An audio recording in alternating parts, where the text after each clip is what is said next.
Hello, everybody, and welcome to another Friday Night Comics. How are you all doing? Hope you're doing awesome. See some familiar faces in the chat. Hi, Evolved. Hi, Della.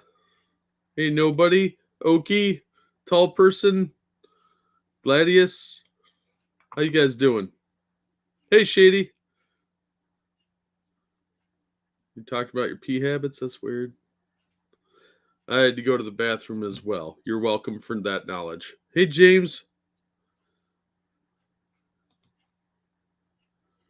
Yeah, I have to keep the stream muted so I can pull it up on YouTube and actually read the chat. Hey, Evil One. Hey, Tall Person again. Hi, Cigar Chopping Penguin. Hey, Ginger Snap. Hey, Brad. Yeah, hope everyone's doing well today. Oh boy, buttons. Okay, hang on. I gotta tweet out that I'm live.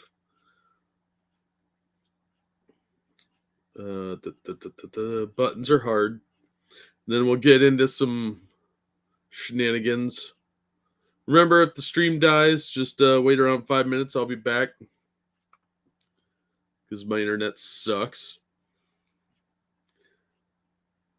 Good here with delicacies. Have you brought us this fine evening? Oh, I have some real delights for you. Some glorious wonderment from the internets.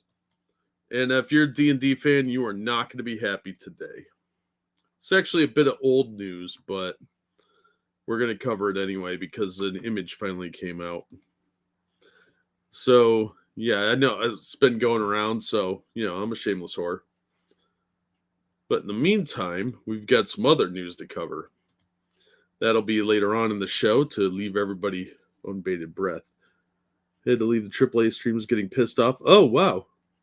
What'd those guys do? I had to go number one, Brad, because you asked. Nope, not well. I need to kick people into PP. Why? What's going on? Did I miss some interesting drama? Great, going to be leaving the stream as well because I will be pissed off. Oh no, this will be wacky annoyance, not anger, not rage-inducing annoyance. All right, first of all, some hilarity. This one comes from ICV2. Turns out Pazio doesn't like money because the employees formed a union. Now, there had been whispers of this going around for a little while. I think we talked about it once. A group of 31 employees of Pazio Inc., publisher of Pathfinder and Starfinder role-playing games, announced the formation of the United Pazio Worker Union. Affiliated with the Communication Workers of America Code CWA project, the CWA announced in early 2020 the formation of the campaign to organize digital employees, focusing on organizing in the technology and game industries. So Pazio is probably going to go broke and their prices are going to go up. The new union group cites a number of issues. Pazio's workers are underpaid for their labor, required to live in one of the most expensive cities in the United States, and subjected to untenable crunch conditions on a regular basis. Oh, you can hear their vaginas squishing from here. It also alleged a pattern of inconsistent hiring practices, pay inequality across the company, allegations of verbal abuse from executives at the top, and allegations of harassment ignored or covered up by those at the top. Allow me to translate what I think is going on here. Inconsistent hiring practices. All right. We don't like you. We're not hiring you. Pay inequity across the company. This person has more experience than you, so they get more money. Allegations of verbal abuse. Quit your bitching. Allegations of harassment. Microaggressions. Underpaid. You agreed to that. Required to live in one of the most expensive cities in the United States. I don't know why you're required to live there. Don't work there if you don't want to live in that area. I think they're out by Portland. I'm not sure. Maybe it'll say. Recent events, including the sudden departure of several long-standing employees in September and the subsequent allegations of managerial impropriety by former Pazio employees, accelerated organizing efforts. Now, I'm not real surprised because this is the left coast, but, what are you going to do? I love my job. I love my coworkers. I love the company. I just want to ruin it. I added that last part. Sales manager Cosmo Ezeal. That's a fake name. Unless your parents are fucking hippies, rename themselves Moon Love or something from a commune. I come from a pro-union family. There's a shock. And I believe unionizing Pazio will be the best way to protect the people, company, and community. Yeah, right. Anybody that's ever worked for a union, chances are it was a negative experience where they did nothing for you except help keep the shittiest employee there. There are some good unions out there, but not many. The new union invited other Pazio employees to join, asking for support from the tabletop community and from Pazio management to voluntarily recognize the union and negotiate a contract. All these people are going to get fired, or they're going to ruin the company. Probably both. Pazio management did not respond to a request for comment.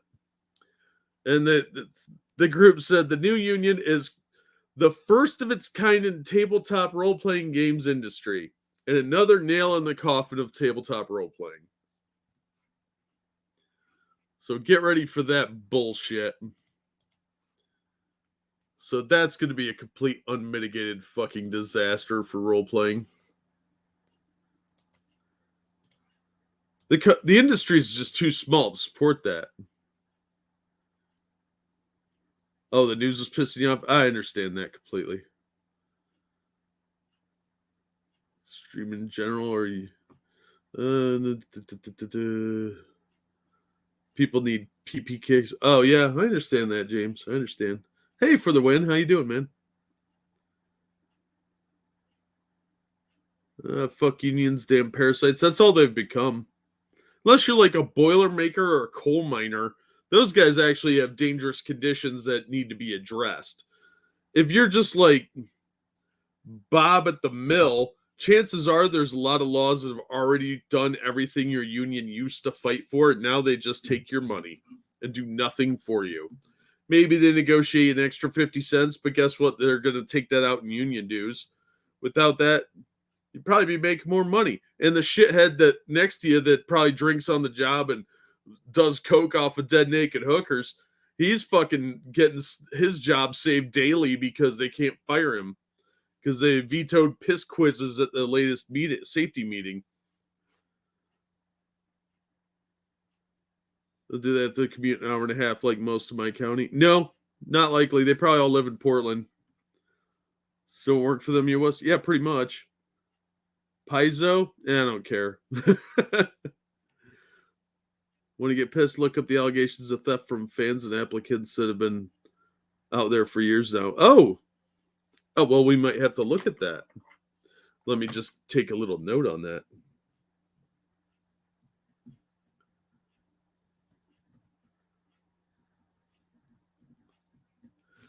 I'm actually surprised they didn't have a union before. Yeah, it's the left coast.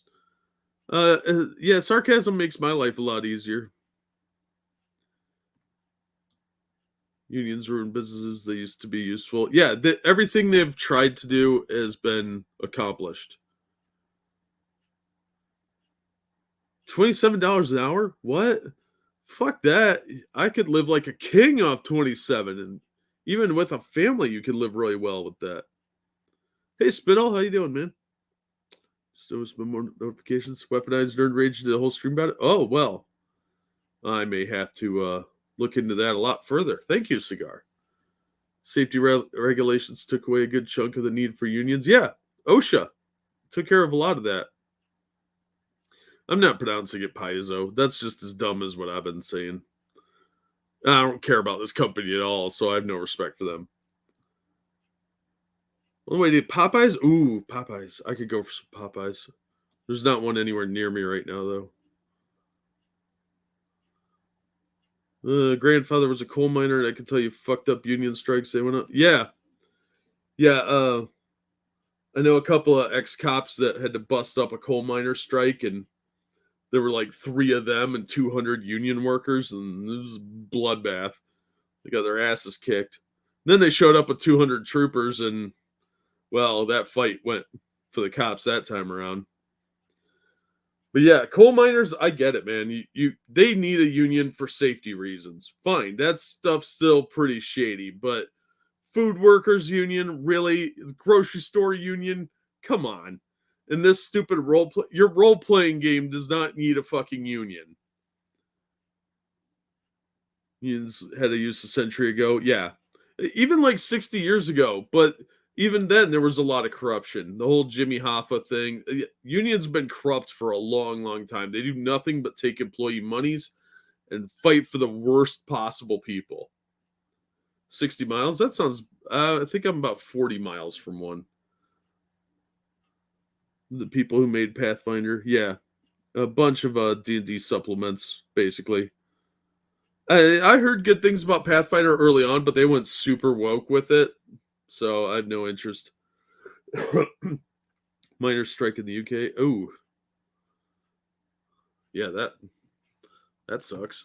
All right, so that's what's going on with Pazio, whatever. I don't fucking care what their stupid name is. Don't name your stuff stupid names. It's just annoying.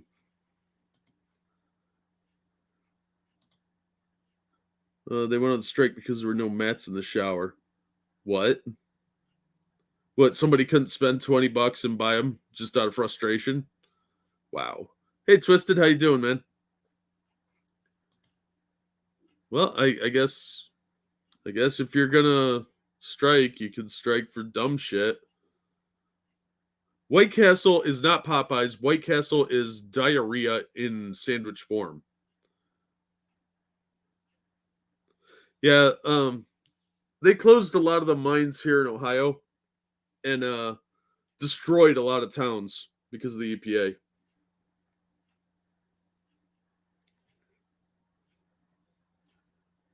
Guy came out from below, poured in water. Wow. UFCW is a joke. It's for food workers union. They include cannabis workers, healthcare, retail package. A grand total of 1 million workers. Oh, and distillers. Holy shit.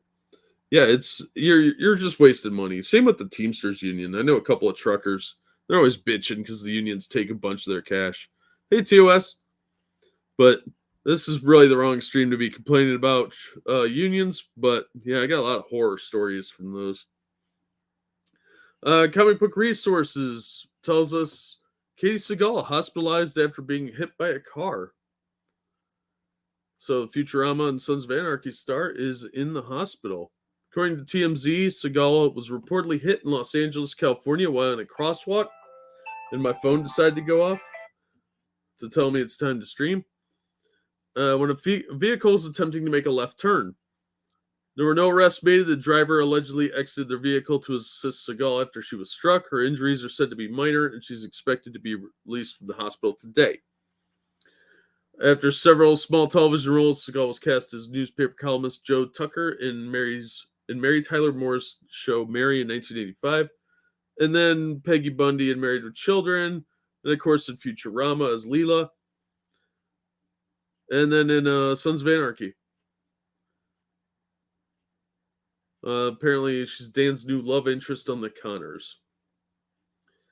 So she's been in a ton of stuff. You've probably seen her or heard her voice, but I hope she's okay. That sucks. She's getting fairly old, so she's got to be in her late 50s, early 60s by now. So yeah, sucks for her. But just a heads up that happened.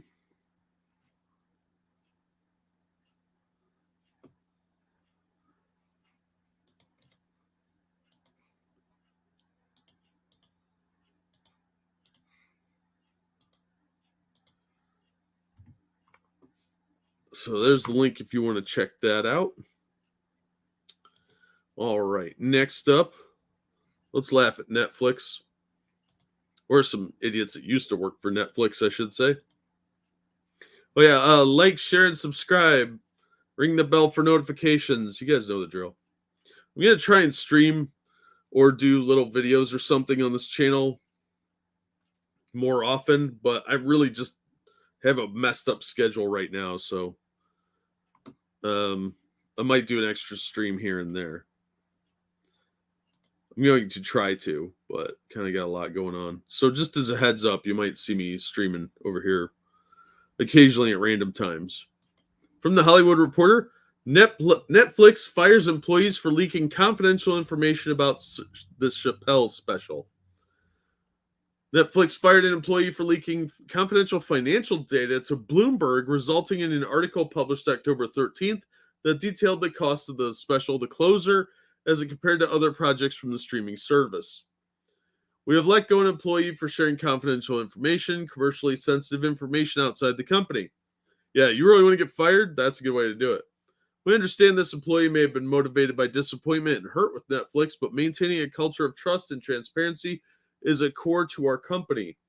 In the piece, Bloomberg reported that Netflix spent $24.1 million on The Closer and $23.6 on Chappelle's Sticks and Stones special. That's an insane amount of money. Those numbers are in comparison to $3.9 million the streamers spent on Bo Burnham's Inside and $21 million Netflix spent on the hit show Squid Game. The documents reviewed by Bloomberg, Chappelle's Sticks and Stones special was measured as having an impact value of $19.4 million, which meant that the special cost more than the value Netflix determined it generated. Well, it'll be on there for a long time, so they'll make their money back eventually. Netflix has long prided itself on a culture of radical transparency, a concept that top executive Reed Hastings and Ted Sarandos have spoken about in the past. Chappelle's latest special, where the comedian mocks gender identities, that's really not what he did. It aligns himself with transphobic remarks made by the author J.K. Rowling, not really what he did, has led to heated external and internal pushback at the streaming company. On October 8th, The Closer was released on Netflix. Sarandos sent out a note to a select group of employees arguing the special did not cross the line when it came to hate or violence. No, because words are not violence, and hate, suck it up, you pussies. Chappelle is one of the most popular stand-up comedians today, and we have a long-standing deal with him. As with our other talent, we will work hard to support their creative freedom, even though this means there will be content on Netflix some people believe is harmful, like Cuties. I don't think you can compare Dave Chappelle to a show about sexualizing children. Wow. Okay. I recognize, however, that distinguishing between commentary and harm is hard, especially with stand-up comedians which exist to push boundaries. Some people find the art of stand-up to be mean-spirited, but our members enjoy it, and it's an important part of our content offering. Yeah, because members enjoy it. You're bleeding subscriptions, and you haven't been gaining any. A few days later, the Netflix CEO, Katey's CEO, sent out a wire note to Netflix staff, blah, blah, blah. Adults can watch violence, assault, and abuse or enjoy shocking stand-up comedy without it causing them harm to others. Yeah, duh. Welcome to life. At least 1,000 Netflix employees who are trans or allies of the trans community are planning on participating in a virtual walkout next Wednesday to protest Sarandos' defense of Chappelle's special, according to a source at told the Hollywood Reporter. On Friday, comedian Hannah Gadsby, whose 2018 special Nanette became a hit on Netflix, rebuked Sarandos for his comments. You didn't pay me nearly enough to deal with the real-world consequences of the hate speech dog whistling you refuse to acknowledge, Ted. Fuck you and your amoral algorithm cult. You're not funny, and you're back to being a washed-up nobody that you were before. So you can shut the fuck up, you idiot. And your Netflix special was overpaid, whatever they gave you. So she's upset that she didn't get $24 million, even though Chappelle's a much bigger deal. They also fired some employees for storming into a boardroom meeting of some kind. That was in another article. But yeah, they fired somebody for leaking confidential data. That person is probably not going to get a job again in the online industries because nobody wants you doing that. That's a big no-no. So yeah, Netflix had to fire some people. Dum-dums. Squid Game's overrated. That's what I've been hearing. Yeah, I don't doubt it, Oki. I was going to say, that's an insane amount for that. You don't want to hear a song, TV show, movie, turn it off, stop being pissy, right? These people are babies. They're a bunch of little hypersensitive crybabies because that's the culture of people we've raised. I can almost guarantee you the person that did that was under 25. probably was overpaid for what they did. And this is what you get when you have these crybaby millennials and Gen Zers running your shows. Well, let's get some more drama out of the way. This one comes from Bounding Into Comics.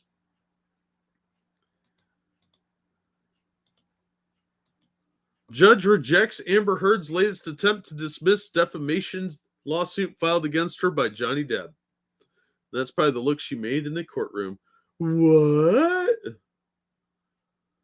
It appears that Amber Heard's numerous attempts to have the defamation lawsuit filed against her by her ex-husband Johnny Depp are nothing more than a futile effort, as Virginia state judge has ruled that despite losing his defamation case in the UK, Pirates of the Caribbean actor meets all legal standards for continuing his case against his ex-wife.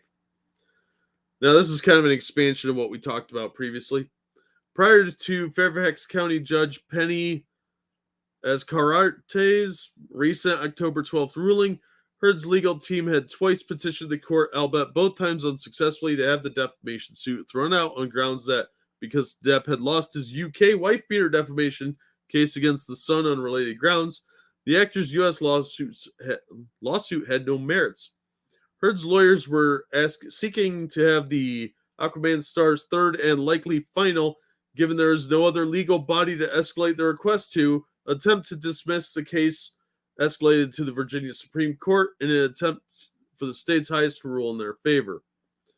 First, Heard's team argued that this court should recognize the UK judgment. Why? That's another country.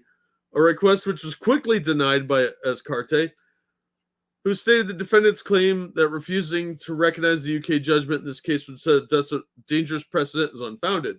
If anything, upholding English libel laws in the United States would create the chilling effect and create a dangerous precedent, as Carte said in her opinion.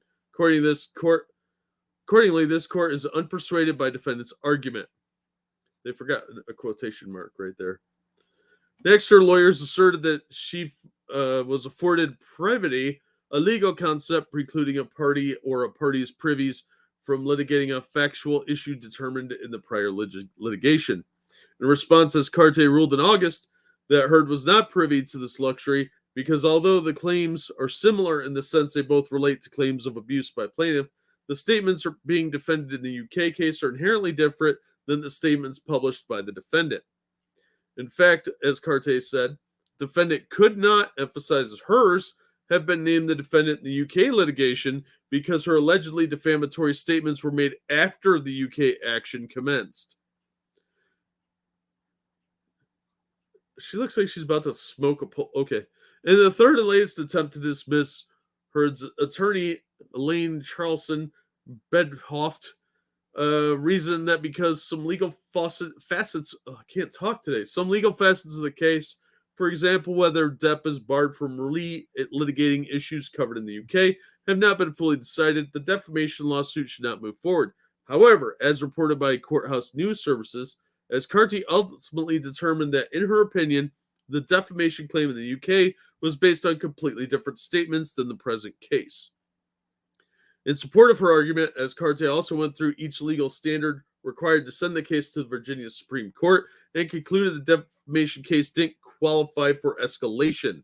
Following the ruling, Depp's attorney Ben Chu of Brown Ruddock LLP asserted to Courthouse News Services that as Carte's decision did not appear to be a close call. With this decision, Depp's defamation suit against Heard is set to head to trial on April 11th. So she's not going to get any more passes. She's got to go to court for this. She's probably going to lose, because she said some pretty horrible things. But as usual, people have to try and make other laws that aren't ours somehow subject to those rules.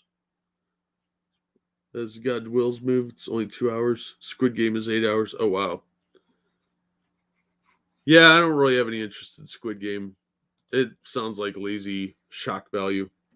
And that As the God's Will looked way better. And Battle Royale was awesome. So little tips here right now. What exactly is she suing about? No, he's suing her.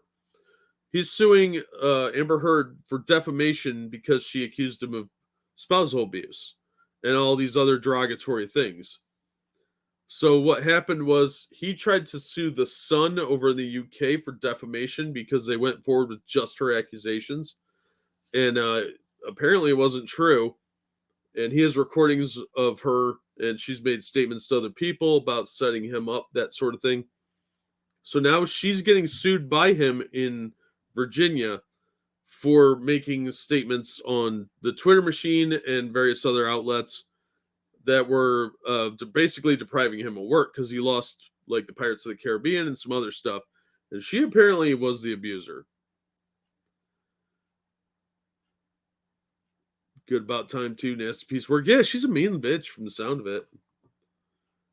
Really hard to, yeah, England's got some crazy rules.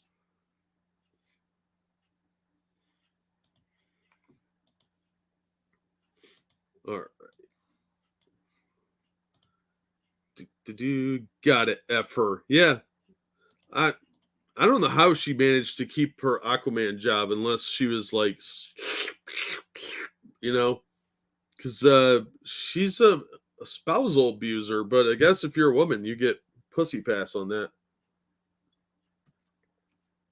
Also, abounding into comics, Batwoman Season 3 premiere ratings in the toilet. Look how happy she is about that.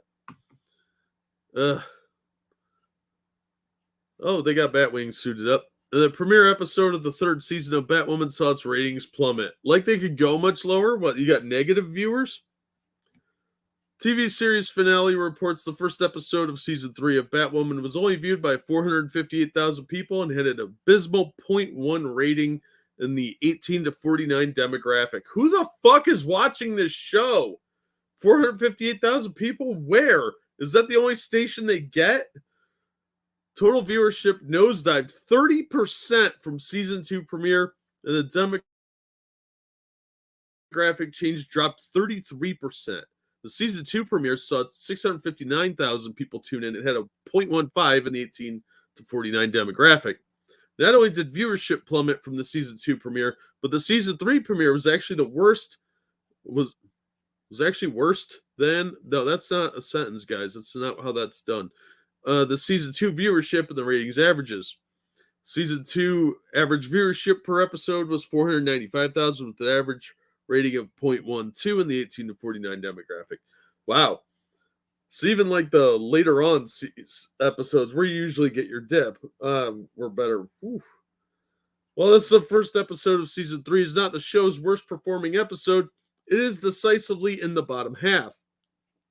Back in season 2, the 14th episode of the season saw viewership at its lowest with 346,000.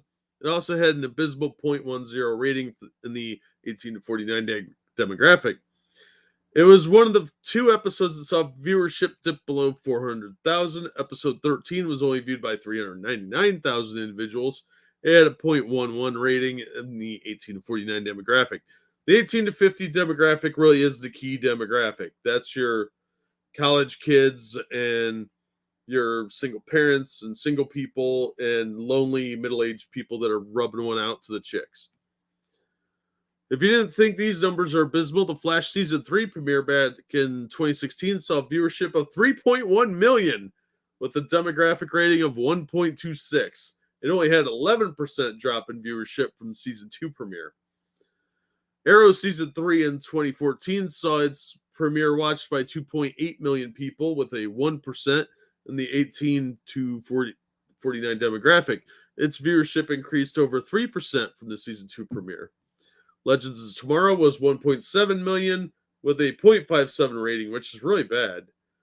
Its viewership dropped to less than 6%. Black Lightning, that was abysmal. Its viewers were 891,000 with a 0.32 in the 18 to 49 demographic. That show's woke as fuck, too.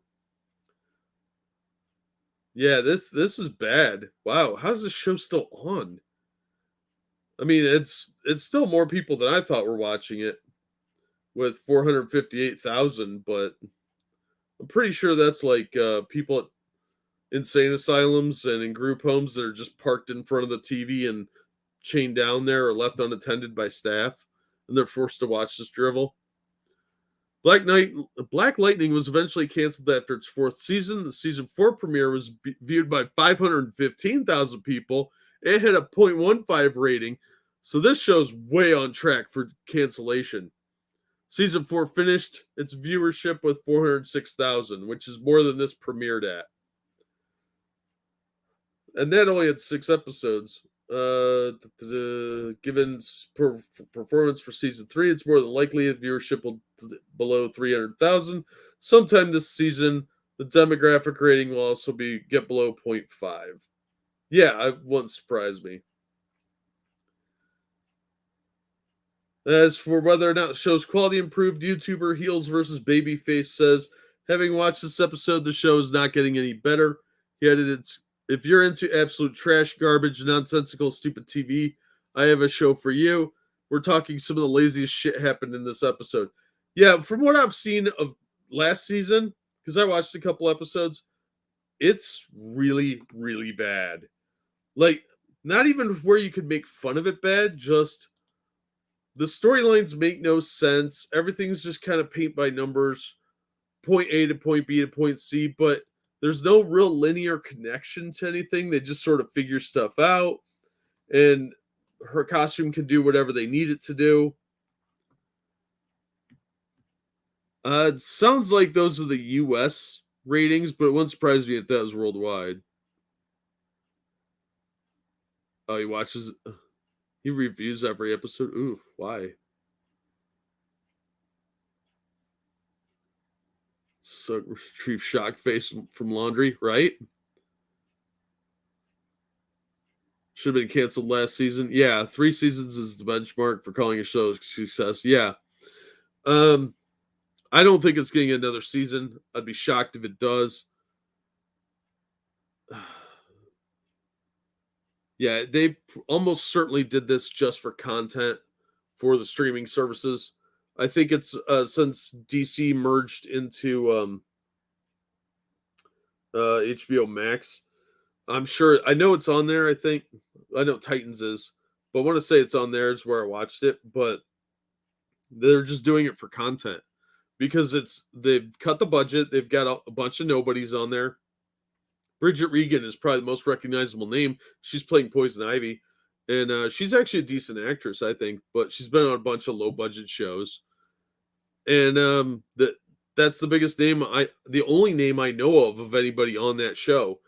And they're just doing it to have something to put on for content, so that to add to the catalog. That's the only thing I can think of. Yeah, EFAP reviews Batwoman. I've seen a couple of those. They're pretty funny. I'm surprised they get away with that. Yeah, for strip syndication. Yeah. Okay, you're not wrong. That's really what it is. This is just content filler.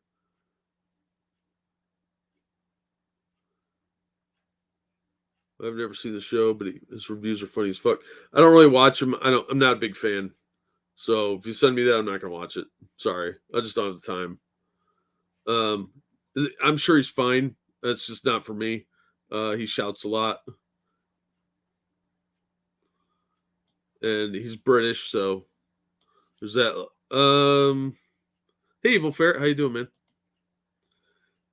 Let's do some drama, some internet's drama. So some of you may be familiar with Doug Ernst. 80 episodes, maybe 90. I'd be shocked if they had that many. Well, they do talk for 5 minutes for every 10 seconds they play. Yeah, that's probably true. Yeah. I don't watch anything else he does but Batwoman. Wow. Yeah, I've tried watching. He just, he doesn't really give me any information. He's a commentator. I do the same thing. And yeah, I read the same articles he does. Just like, that's why I don't watch a lot of Clownfish either. I'm covering a lot of the same material they are. So I'm going to read it. Why would I watch what I'm going to cover? It seems pointless. Like I said, I'm not faulting anyone for liking his content. I don't hate the guy or anything. I just don't watch his content. It's just not for me. So Doug Ernst got into it with Mike Miller a little bit. So Mike Miller writes the Lone Star comics and some of the other Monster Hunt, stuff like that. So they had a little back and forth.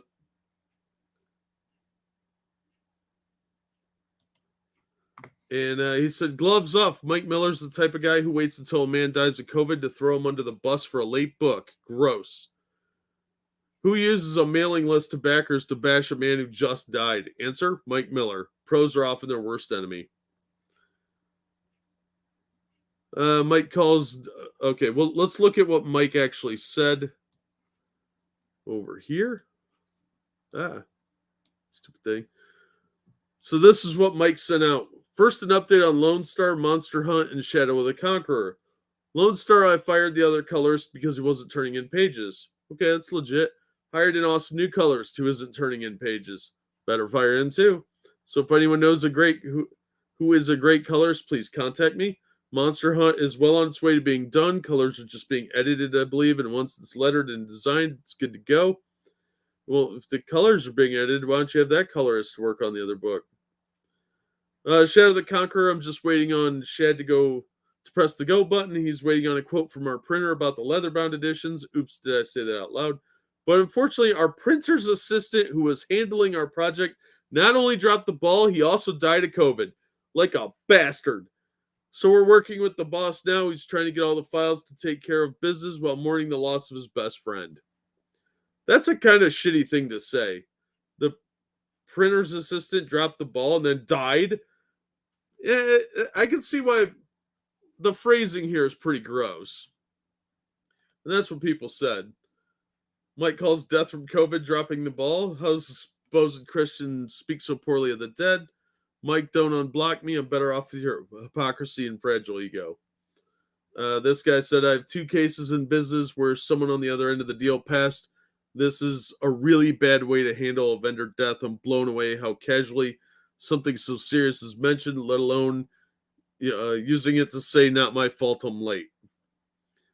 And Doug responded with, I'm so angry when I got this email. It's one of the most tone-deaf and rude emails I've ever received from a creator. Yeah, look, you can have a lot of reasons for being late. Blaming a dead guy, dude, people die. It happens. That's pretty fucking scummy to be like, oh, a book's going to be late because this guy died. Because he dropped the ball?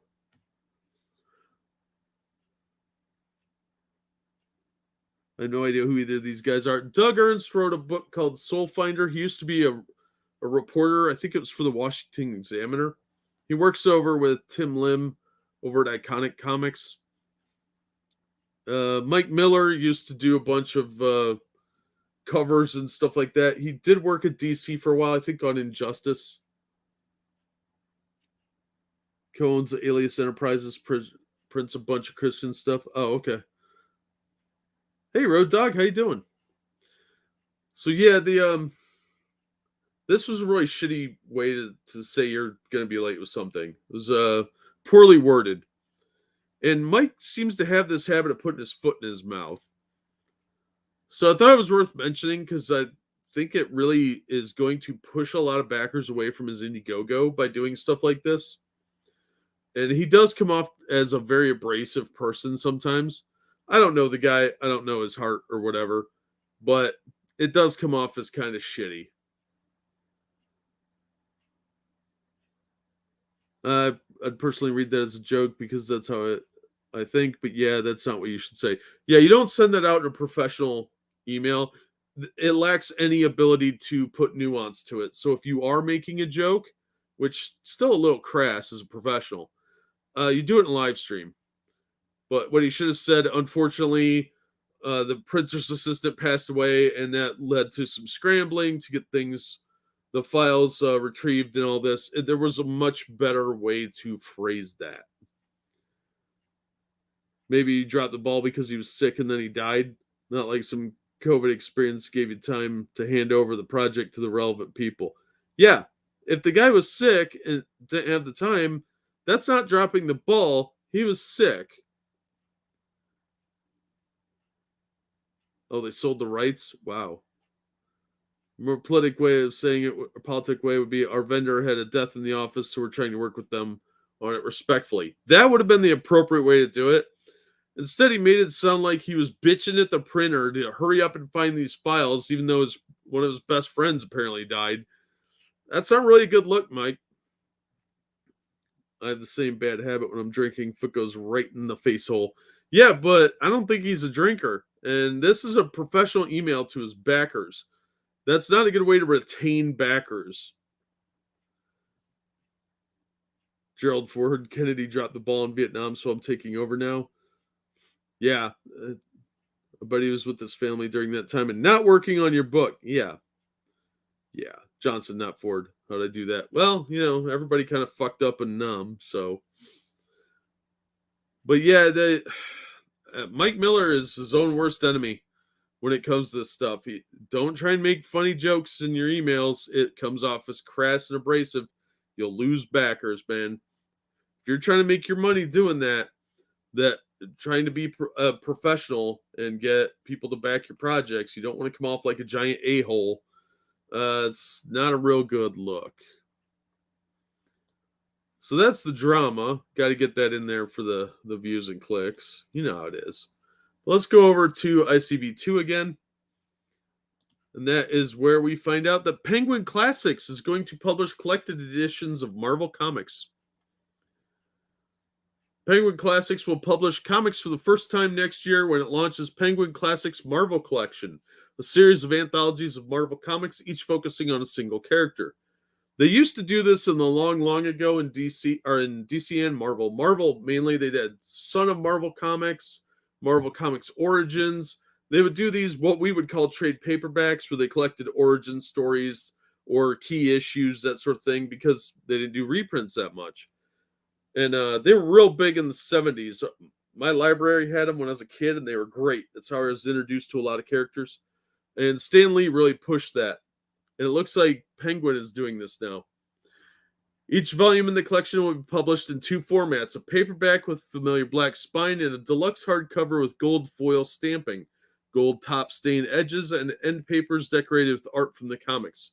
Each book will begin with a foreword by a young adult author nobody cares about, and an introduction by a comics scholar that nobody's ever heard of that discusses the significance of each comic that nobody's going to care about. The series is edited by Ben Saunders, a professor of English at the University of Oregon and the director of the university's Cartoon and Comics Studies minor, which he established. Well, that'll get you a job, won't it? The first titles of the collection will be slated for June 2022 with the MSRP of $28 for the paperback and $50 for the hardcover. They are The Amazing Spider-Man, which includes 12 stories from the first 2 years of the comic, 1962 to 64, with a foreword by YA author Jason Reynolds, who I've never fucking heard of. The 2021 National Ambassador for Young People's Literature. He sounds like a douche. And an introduction by Saunders. Black Panther, which will include the character's origin story from 66 and the 1970 Panther's Rage storyline, forward by that person whose name I can't pronounce, introduced by Quinina J. Wind. I don't know who either of those people are. Captain America will collect the character's early appearances from 1941 and several important stories from the 60s, with Steve Rogers returns, having been frozen in the Arctic since World War II, and must adjust to the new era. Forward written by Jean Luen Yang, introduction by Saunders.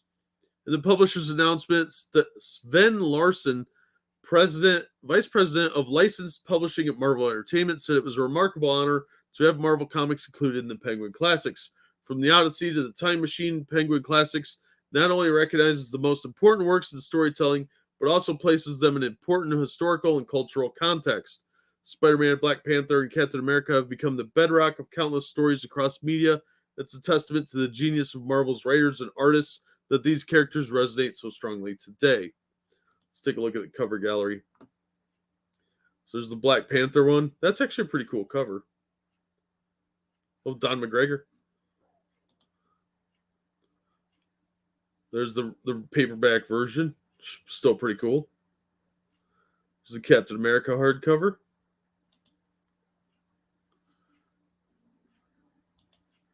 Then we got Spider-Man. And of course, it's Amazing Fantasy 15. So that looks pretty cool. You got the standard black banner. These actually look like regular Penguin Classics. I wonder if they're going to be about the same size, too. because they didn't give the dimensions on it. But that could be pretty cool. These are usually really high quality too, so I hope they don't, Kyler, but I rule nothing out. But because Penguin is really doing a lot of distribution, or all the distribution for Marvel now, and IDW, they've got access to quite a treasure trove of Marvel comics. And I like the little more manga-sized editions Marvel's been putting out. They did an Amazing Spider-Man, Fantastic Four. It's basically the first volume of Marvel Masterworks. They did Amazing Spider-Man, Fantastic Four, X-Men, the Mighty Thor, and the Avengers so far. So 5 of them. I think there might be a 6th one, but I can't think of it. But they're very hard to find now. The Thor one just came out this week, I think. And they're only $16, but they're a little taller than your average manga. And they have 10 issues in them. It's a really nice collection. Look how dynamic they are. The newer generation can learn something. Yeah, absolutely. So unfortunately, the modern generation just doesn't seem to give a shit about dynamicism. They're more interested in selling ideology and propaganda than they are about telling a good story or making it interesting. And once you've lost the core demographic forever, which is going to age out at some point, most of the comic readers are in their 40s now, and they don't want them because they're largely older white men. And there are minorities that read comics, but they're all in my age demographic. They're like 40 to 50, and they're aging out. You don't see many young people reading in general, and the few that do aren't going to read the trash they're churning out now. So they're just chasing their business away for these phantom audiences. It's really sad. All right, let's take a look at Bounding into Comics talking about Disney announces changes to Hawkeye release schedule. So if you want to watch Hawkeye Girl, because she's going to be the real star here, the trailer actually didn't look that bad, but you could tell they're going to focus more on Kate Bishop than Jeremy Renner. The Walt Disney Company, Marvel Studios, and Disney Plus announced their upcoming Hawkeye series will not be the same release timetable as previous Marvel Studios entries. Probably because they're bleeding people. They're not putting a lot of new content out. So they've got to do some changes if they want any kind of retention. In conjunction with the new 60-second clip showing off the series, Disney announced they are taking a play out of Amazon Studios' playbook and will release the first 2 episodes of Hawkeye on November 24th. Amazon Studios typically releases the first 3 episodes of the series onto the platform before releasing subsequent episodes weekly. For example, they're releasing the first 3 Wheel Time episodes on November 19th, and it'll be weekly after that. Disney will be mimicking this model for the first 2 episodes of Hawkeye, releasing on November 24th, with new episodes releasing weekly on Wednesdays.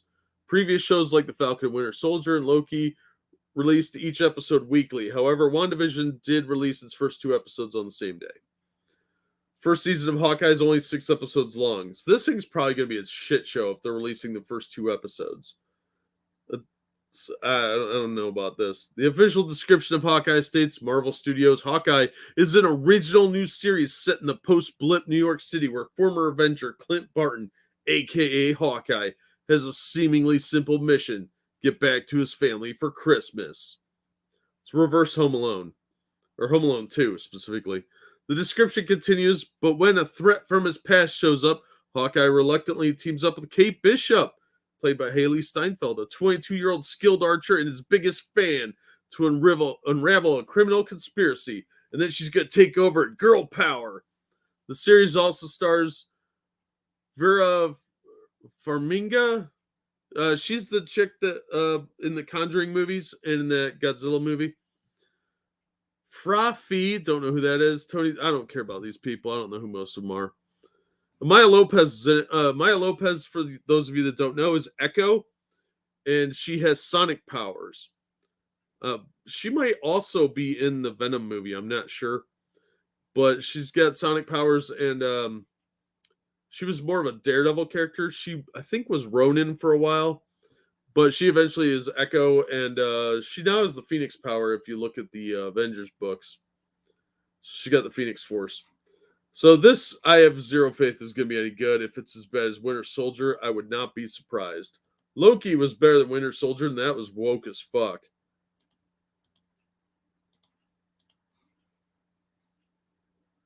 Let me just drop that right there. Did you hear the rebooting Home Alone? Yeah, I talked about that on Wednesday.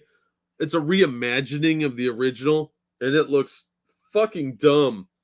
That kid's really fat, too. Like, that fat kid's going to be out of breath running away from those people. So she's a hedgehog. Not those kind of sonic powers, BG. Sorry. That'd have been funny. I can turn blue and piss off fans. She'd look like the original Sonic, not the video game one. If all you know about Venom is the first movie, then the new Venom movie is decent. Yeah, that's what I've heard. Alienating their established audience to attract new people. Yeah, it's a terrible business practice, and it's just opening the door for competitors. Hollywood is stupid, but they think they've got a lock on the market, but they really don't. They're exposing their belly with this woke shit because people are tuning out. They're not watching it. You know what? That's a great opportunity for somebody to come along and invest in making, like, scooping up some little known IPs or stuff that's been in the public domain for ages and adapting those into straightforward action films or comics or movies or TV, whatever, or streaming. And I think that's what Daily Wire's doing.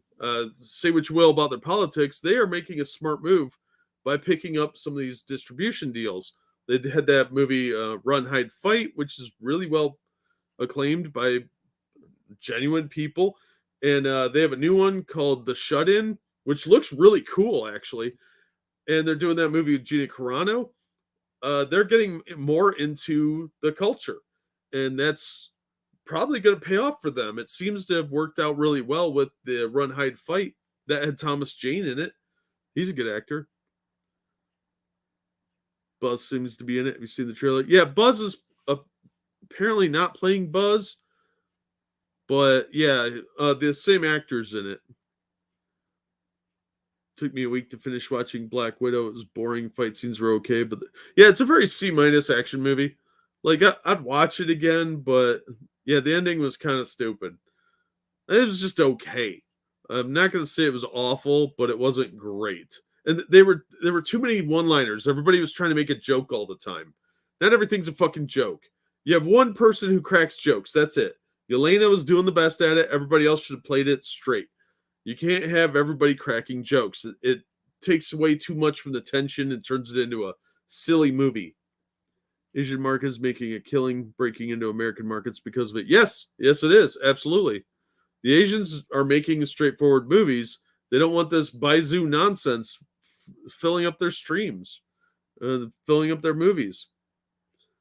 I've seen the trailer for the new G. Carano film. Yeah, I saw it on, I watched Ben Shapiro today, and he had a clip from it on there, the little trailer thing. It looks pretty good.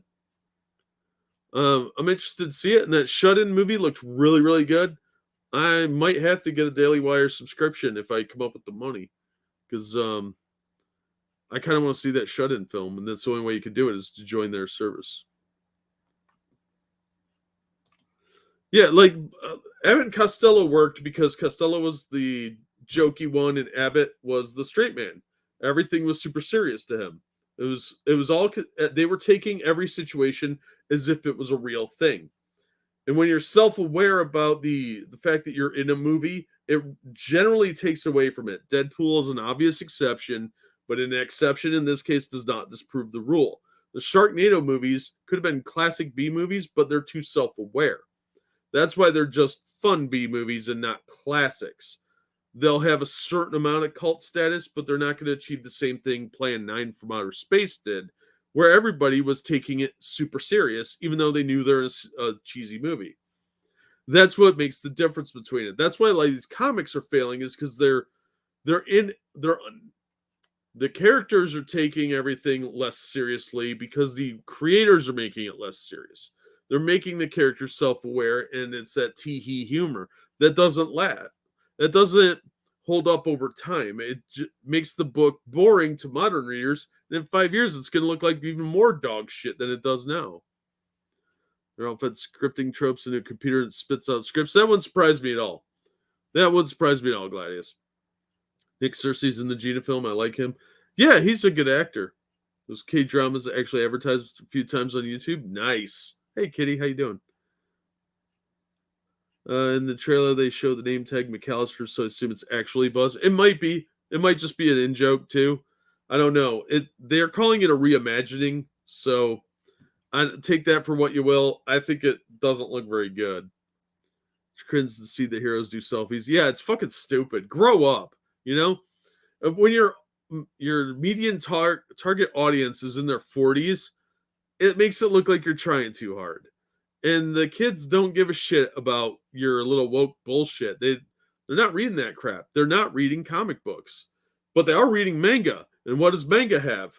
Well, they don't pander to the woke shit. They just try and convey a good story most of the time. And they've lost sight of that. The people they have working on comics, TVs, and movies in the States right now have no concept of how to tell a story without injecting a bunch of their own personality traits in there. Raul Julia knew what kind of movie he was in. He still acted his balls off as Bison. Exactly. Yeah. Say what you will about the Street Fighter movie. Everybody was taking it seriously in the context of the movie. That's what makes it a fun watch. Even though the movie is completely fucking stupid, it's not self-aware within the movie itself. They don't turn at the camera and wink. And they don't waste their time sitting around eating at a table for 10 pages. Fuck you, Radiant Black issue 2. And your 8 pages of oatmeal. I'm not getting over that. Quick fourth wall break can start a audience, and done well can take a movie to the next level. Generally, it only works in comedies. Exactly, Kyler. It's a comedy cliche, not regular films. You can only do certain things in certain genres and then make it work. It's very rare to go outside those bounds. Manga also has massive tits that are barely covered. Yeah, that does help. Teenage boys do like massive tits that are barely covered. Yeah, it wouldn't surprise me either, Gladius. Reimagining what if this is really a beloved Christmas movie was actually shit. Yeah, more or less. Teeth? Oh yeah, I've seen Teeth. That's a fun movie that takes itself seriously within the context of a silly premise. But vagina dentitis was actually a belief in the Middle Ages, believe it or not. For me, it was Tuesday. Yeah. Hey, Jordan, how you doing? Hey, Pete, how you doing? Hey, Demon. Glad to see you guys. Stop bringing that eating at the table up. Cracks me up. I'm very bitter about that. That was $4 fucking for 8 pages of a 22-page book. Oatmeal, man, we're going to talk about getting a job while getting regular. Fuck off. That's why they're so shallow, not much substance. Yeah, you'll notice that when they have a gay writer on a book, a character will suddenly come out as gay. They can't stop it. That's why they get so personally offended if you don't like the politics they're injecting in the book. They can't stop themselves because that's the only writing technique they have. They don't know other people well enough to inject anything but themselves. All right, I'm already fired up now. Let's talk about Frankenstein's monster.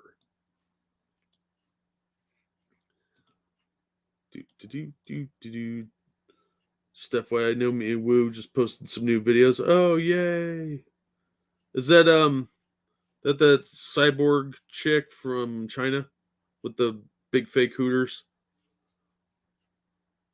Is that who I'm thinking of? All right. Frankenstein's monster lives again with new Jada Toys deluxe figure. It's rotating back to the land of living as Jada Toys continues their Universal Monster line, standing 6 inches tall. This figure is loaded with detail and a special black and white deco to capture the iconic movie monster magic. This is the Universal Frankenstein's monster. NECA might have some competition here, as Jada Toys will not only include a swappable head and hands and a chain accessory, cover, and table with straps. Unlike previous Frankenstein's monster collectibles, these extra display, that's supposed to be display, not dimply, I think, accessories really take this figure to new levels, and I hope we can see Jada do more Universal Monster properties. The packaging is nice as Bad Boy as well. on this bad boy as well as beautiful addition to your monster collection. Starts at $40. Set to release at the end of 2021. Pre-orders live, and you can find them in the link. Let's take a look at these pictures. Because this thing looks fucking cool as fuck. Celebrates the 90th cinematic birthday of Frankenstein's monster with this exclusive limited collectible. Frankenstein's monster is crafted in spectacular black and white, paying homage. We just read this. Thank you, Bleeding Cool, for reiterating what the press statement said. So let's just take a look at the pics. All right, there he is wrapped up. That looks cool. Looks very burlap sack kind of thing. Then we got him on the table. That table actually looks pretty cool. Then here he is alive. Oh, he's even grinning. Look at that creepy ass grin he's got. And then there he is wired down. I'm guessing the head swap is one's smiling, one's not.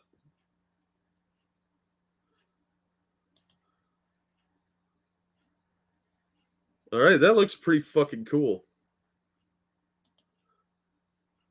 They should have had a background like display thing, like an actual laboratory thing, like a play set. That'd have been awesome. There's the box. See Jada and Next Level right there.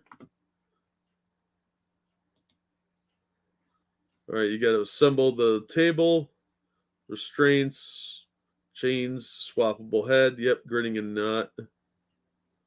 And some extra hands. That actually doesn't look bad for $40. So I like the Universal Monsters. I think they're really cool, classic. So yeah, that's the new Frankenstein set coming out at the end of the year. Saving for later. Yeah, sexy cyborg. That's right. Hey, Random, how you doing?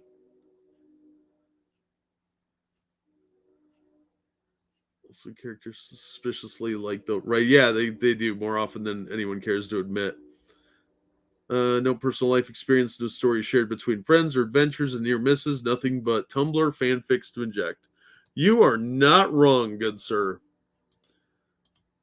They don't have life experience because they don't go do anything. They're on the internet all the time. They don't go have adventures with their friends. They don't go out. They might go camping once or twice, but that's it. Then they stay inside and complain on the internet.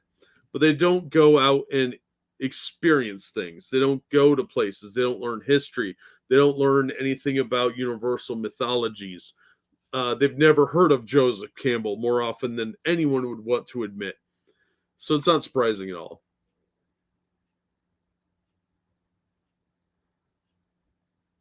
Yeah, Kyler, I might have to start buying more anime or manga. Playsets are the best when I was a kid. Early 90s, late 80s. Saved trouble building lots of backgrounds on Legos. Yeah, when I was a kid, growing up from the 70s and early 80s, we had Mego figures, which I always pronounce Mego because that sounds better. But they were 6.5 inches or so, and they had all the superheroes from Marvel and DC, all the big ones. You had Human Torch, Captain America, Spider-Man, Batman, Wonder Woman, all the bad guys. And they had little play sets for those. And we used to get the play sets at garage sales. So I had the Batcave play set, and they were just cardboard, but more often they were sealed in vinyl, so they'd hold up a little bit.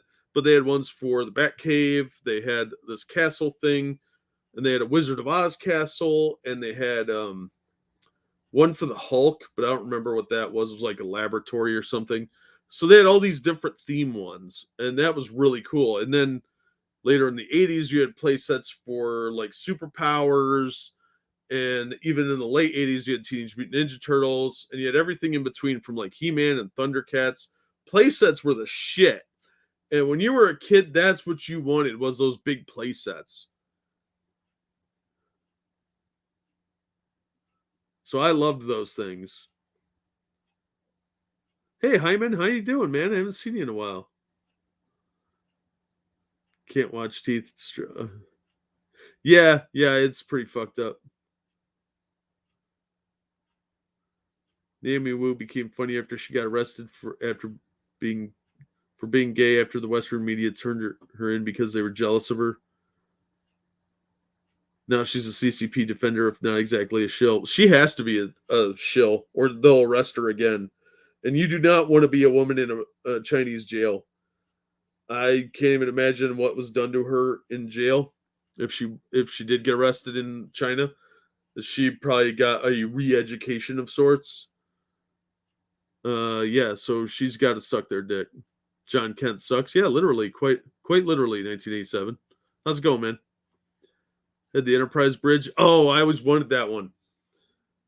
They have some newer ones that are for the same size figures that you can make on your own. These like guys on eBay 3D print it. They also have like the Doctor Who walls, and they have the little. I bought one of these a while back from somebody else actually, but I found it cheaper on eBay. But it was a 3D printed. What do they call them?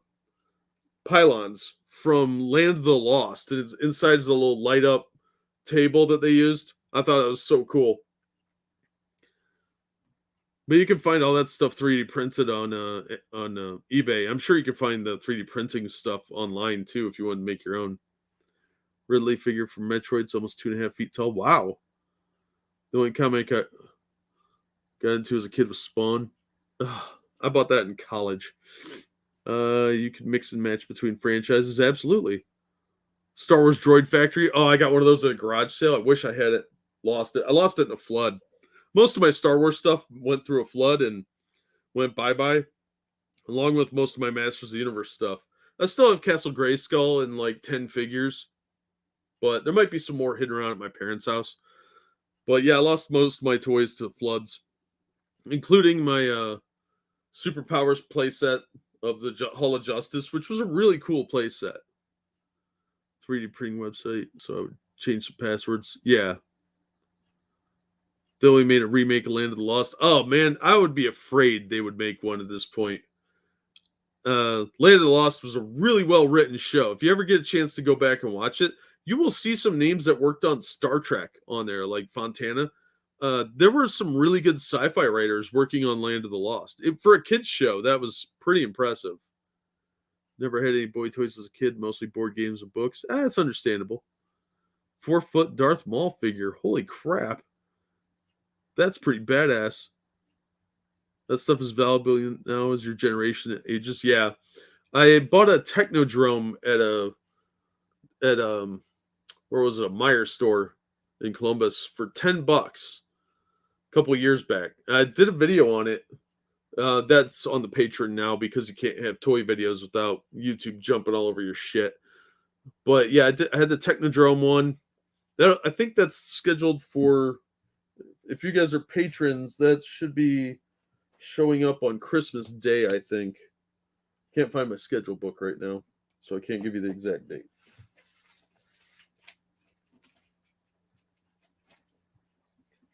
Well, sorry. I think it's Christmas Day. That one will be on the Patreon page because the toy videos had to get put behind the paywall to avoid getting struck for kids content. Know a guy that I swear the movie Teeth turned him gay because that movie scared him as a kid. Dude, that's understandable. I respect that. It's a good reason. Hey, Sirk, how you doing, man? But yeah, the some of the toy play sets, I saw one for Frozen 2. $175 at Walmart. That's insane. And the new release Castle Grayskull is going for about that much now. It was pre-ordered for $75, but of course I don't have $75, so I didn't get one. And now they're almost $200. It's crazy. Can't review toys on YouTube, or there was one of my projects. You can, but there's a lot of weird rules you have to abide by, and if you don't, you will get struck for targeting children, especially if you want to get monetized. Man, you have shit planned out. I don't usually plan for anything past an hour. I don't have a choice. I have very limited time. Unfortunately, I'm actually a little bit behind, but like all my patron stuff is scheduled out. But the the regular videos and stuff, I've got to get something up on Roll for Sanity in the next couple of days here. No, they're selling them for that. They're very hard to come by. $175. I got a Batcave playset that I ended up selling. I bought it for $12 on clearance because, like the Technodrome, I just happened to stumble across that and I had an extra $10. But that was an $80 playset. The Batcave one I bought for I think 12 or $750. I don't remember, but that was that's going for $80 now. And the new playsets that are out, that was several years ago. The new playsets that are out are like $100, $150, $200. It's insane. Some of women are better looking than half the hub stars. Yeah. Working, that blows. I usually wait a couple weeks and catch up on Patreon. Right? I don't blame you. The Newcastle Grayskull is amazing. I don't doubt it at all. I totally want one. But because the new toys are really, really nice quality. I'm really impressed with that. If they hadn't pissed me off so much with that stupid Neflix show, which is horrible, I'd be a lot happier. But I probably will buy a few more of the Origins figures. I've got most of I think I have all the first wave and some of the second wave, but they're so hard to find right now anywhere near me. Hey, Igor Pony, how you doing, man? Garage sale had all the toys from my childhood, including a bunch of parts from Kenner Toys. Oh, that's awesome, Random. That's a great find. A lot of Americans post pics of deals on. Oh, okay, cool. Notice that the vintage stuff for the new 40-year-old collectors, they aren't as concerned about it being mint or in box. They still pay decent for the sets. Yeah, they just want that little bit of their childhood, and they'll take the beat-up ones. But a lot of the old stuff does go for a fair amount of money now. It's weird, because like when I sold my comic collection back in the early 2000s, it was like 2008, I got almost nothing for it because, of course, I was selling it during the fucking financial collapse. So I didn't get anywhere near what stuff's worth now. If I had sat on that stuff and been able to hold on to it a lot longer, which is very unrealistic for me, and I recognize that, I would probably have quadrupled my money on that.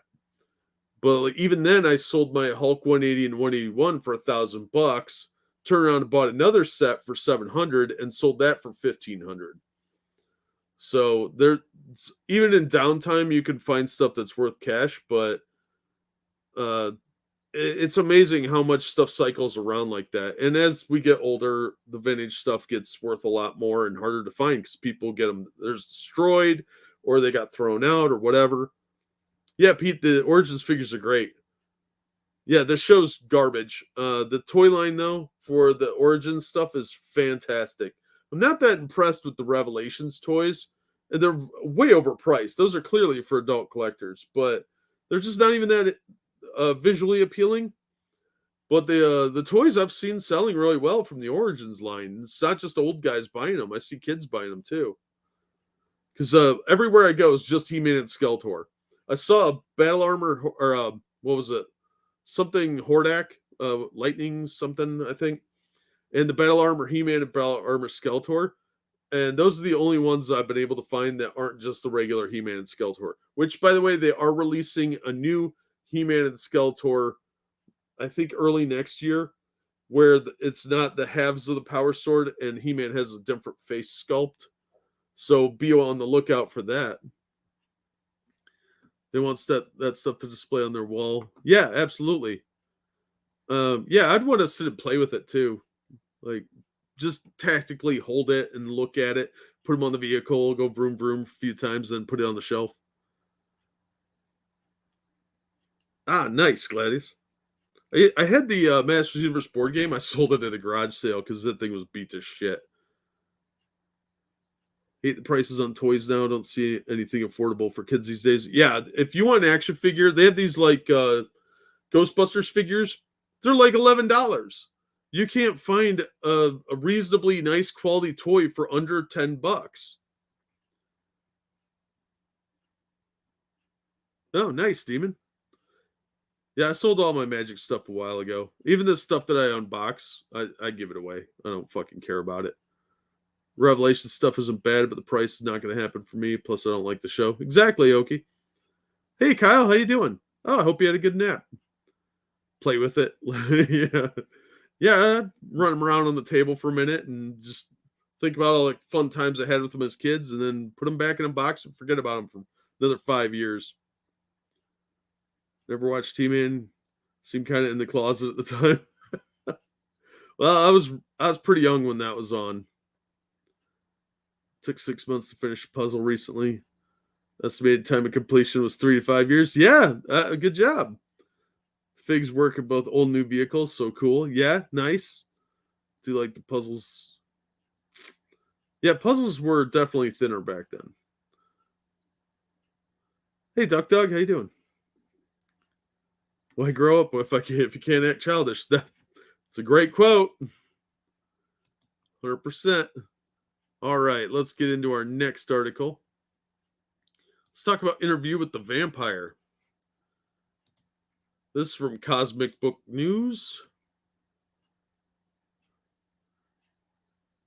Yeah, I know, Kyler, but I can make excuses for myself all I want.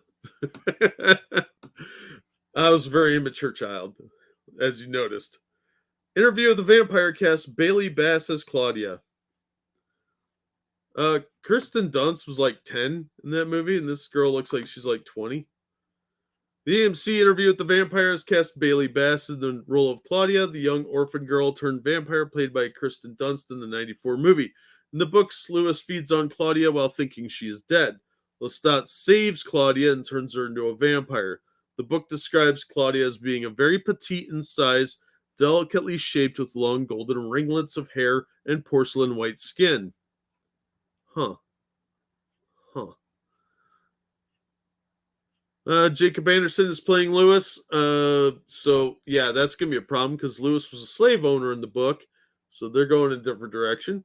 Sam Reed is playing Lestat. Bailey Bass confirmed the casting on her Instagram while also starring in the upcoming Avatar sequels.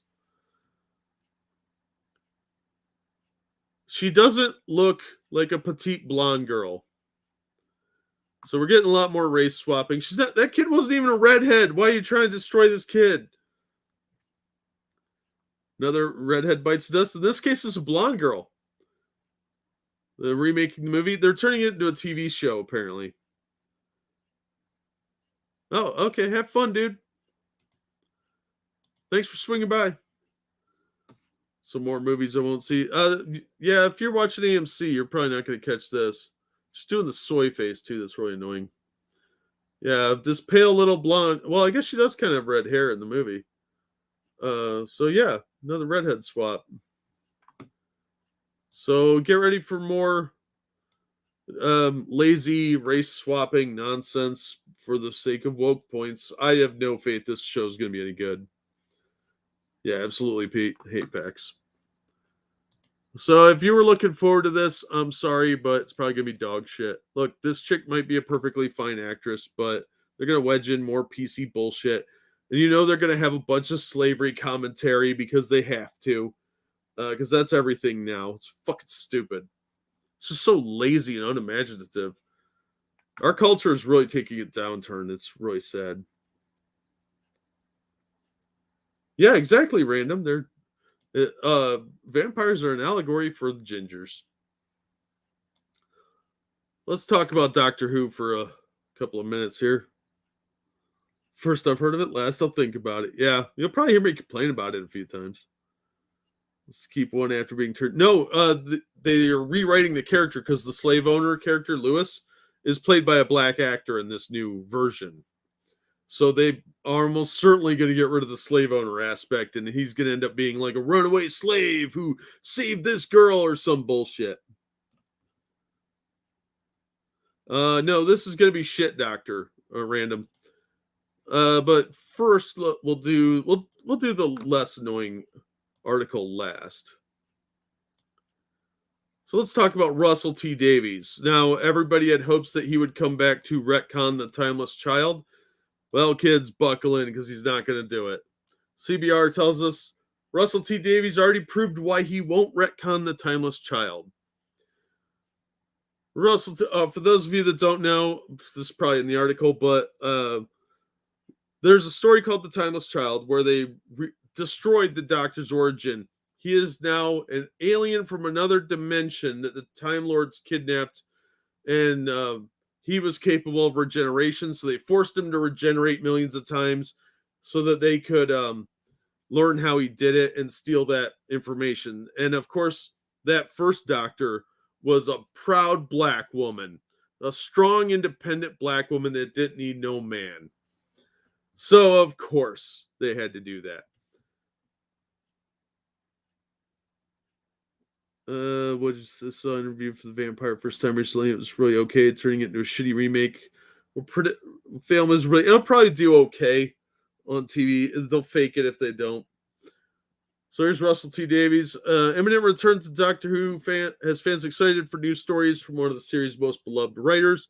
As a showrunner who relaunched the classic sci-fi series back in 2005, Davies is one of the toughest jobs Doctor Who head writers, and succeeded in restoring the series to its status as one of the BBC's flagship brands. His return comes at a time when fan opinion of the series, now helmed by Chris Chibnall, is perhaps more divided than ever before its modern run. With recent storylines proving controversial, Davies' return has raised questions around the future direction of Doctor Who. In particular, the history of the so-called timeless child, which was first referenced in Season 11, Episode 2, The Ghost Monument, and later fully explored in Season 11 finale, The Timeless Children, struck some sections of the fan base as a plot twist too far. No, it was a complete rewriting of the Doctor's origin. And he was no longer an aristocrat who got tired of the shit and went off on adventures with his granddaughter. They've completely written Susan out. Like, they never mention her anymore. All the stuff that goes on, they've never mentioned Susan once. And I find that really suspicious. But I knew that this type of shit wasn't going to change because they have directives at the BBC. And the BBC wants to keep this stupid bullshit of this stupid ass storyline when it could easily be retconned. And I've mentioned this before. All right, we'll get to that. I'll get to my bullshit angry rant in a minute. This revelation opened the door to a brand new secret origin for the Doctor. That was really dumb. Only hipsters like this shit. I don't know what. Dumb people love this origin. But there have been some calls for fans of Russell T. Davies to retcon the plotline. However, a closer look at Davies' previous work on Doctor Who reveals exactly why he won't undo the divisive story arc. Season 12's finale revealed the true nature of the Doctor's species, the Time Lords, and the secret significance of the Doctor and their history. This episode saw the Master unlocking the secrets that the Time Lords had tried to bury, revealed that they had gained the ability to regenerate from a child of unknown origin discovered on a mysterious distant world by Gallifreyan explorer Tacton. From this timeless child who regenerated instead of dying, Tacton helped Gallifrey society evolve into Time Lords, imbuing them with the power of regeneration, and that child was the Doctor, which goes against what happened with the Matt Smith Doctor when they had to bestow more regenerations on him. Why, if he was having to get an additional set of regenerations, because all Time Lords are limited to 12 regenerations, why did they have to bestow more onto him for him to survive if he was this so-called timeless child? That makes no sense. The reveal added a brand new chapter to the Doctor's history, revealing they had lived many lives. They, not he, had lived many lives before becoming the first Doctor seen by audiences in 1963. The Doctor spent their forgotten lives serving as an operative for a clandestine Time Lord organization simply known as the Division, before having their memory wiped and being returned to childhood to begin their first regeneration cycle. While the story added much to the Doctor's backstory, no, it didn't. Without undoing any of the show's rich history. Bullshit, it didn't. There are still some fans who viewed it as a retcon. It was, and who may have hoped to see Davies strike that chapter from Who history. They don't. They need to modify it, and I'll get to that. There's an issue here, though. Chibnall is hardly the first Doctor Who writer to add a major new chapter to the history of the Time Lords and the Doctor. That's irrelevant. When he took up the reins of the show in 2005, Davies made one key change to the Doctor. Unlike in the classic series, the Doctor was now the last of the Time Lords. That was explained later that all the other Time Lords were frozen in time. They weren't all dead. He locked them in a temporal lock. He was just the only one running around because he's the one that did that. Expanded on in the series, it was revealed the Time Lords fought the Daleks in the Time War, a conflict the Doctor ended up wiping out both sides. No. for the first time since their introduction into Doctor Who canon in '69's The War Games, the Time Lords were killed off and removed from the series. No, they weren't. They mentioned the Time War early on, but then they revealed later that the Time Lords, well, he thought he was the last one active. The Master was out there too, and the Time Lords were all locked in an infinite time loop that he created. It was explained. Fuck you, you idiots. This is not even comparable to the Timeless Child. And the Time War was set up early on. That was actually an idea for the 7th Doctor that never took place. They were going to do the Time War story then. And they had talked about doing it during the 8th Doctor. That's been discussed in Doctor Who magazine back in the late 80s, early 90s. It's fucking stupid. Unique lonely figure, crucially both restored some mystery to the Doctor's past. No, it didn't. When Doctor Who began in '63, precious little was revealed about the Doctor's history. It wasn't even clear if the Doctor was an alien or a human from the far future. They always alluded to him being an alien. Bit by bit, the mystery was blown away, with more of the Doctor's origin as a rebellious Time Lord revealed over the decades. When the series was relaunched in 2005, the events of the Time War, the Time Lord's deaths, and the Doctor's role in it were only hinted at initially. See, they even admit initially. Again, it took years for the mystery to be resolved. Now the Timeless Child will introduce a whole new era of the Doctor's life. Now, I'm going to tell you how they could fix this right now in 2 episodes. Do a 2-episode thing where the Master was revealing the origin of the Doctor as this Timeless Child, but it's not the Doctor, it's her origin. She only thinks she's the Doctor when in fact she's the Valeyard, which is a dark version of the Doctor that was revealed in the Trial of a Time Lord, which is the 6th Doctor's origin, or 6th Doctor's run. In the Trial of the Time Lord, it's suggested that the Valeyard is some dark form of the Doctor. And what they could do, if they really wanted to fix this, was bring Peter Capaldi in, or get somebody that kind of looks like him, to do a regeneration scene. And in that regeneration, much like the 5th Doctor's regeneration, something had gone wrong and a darker side of him broke off. And like the Master did in the 4th Doctor's run, they had the Master, he had gotten all burned up in some kind of accident that's kind of hinted at but never shown. The Master stole people's bodies for a while. And they could do that with this dark form of energy that breaks off from the Doctor during a regeneration cycle. And that form takes this woman's body and becomes the Valeyard. And that woman that he is inhabiting is that Timeless Child that is actually the person the Time Lord stole that information from. So it would be a technically accurate origin, but not for the Doctor. The Doctor is still the aristocrat that just went off gallivanting, probably after his son's death, which is sort of hinted at a few times. That's why he has Susan, is her parents are dead. And that's probably why he rebelled against the Time Lords anyway. That's always been the illusion, is that he had children and they died. He said that several times, that he had kids and they died.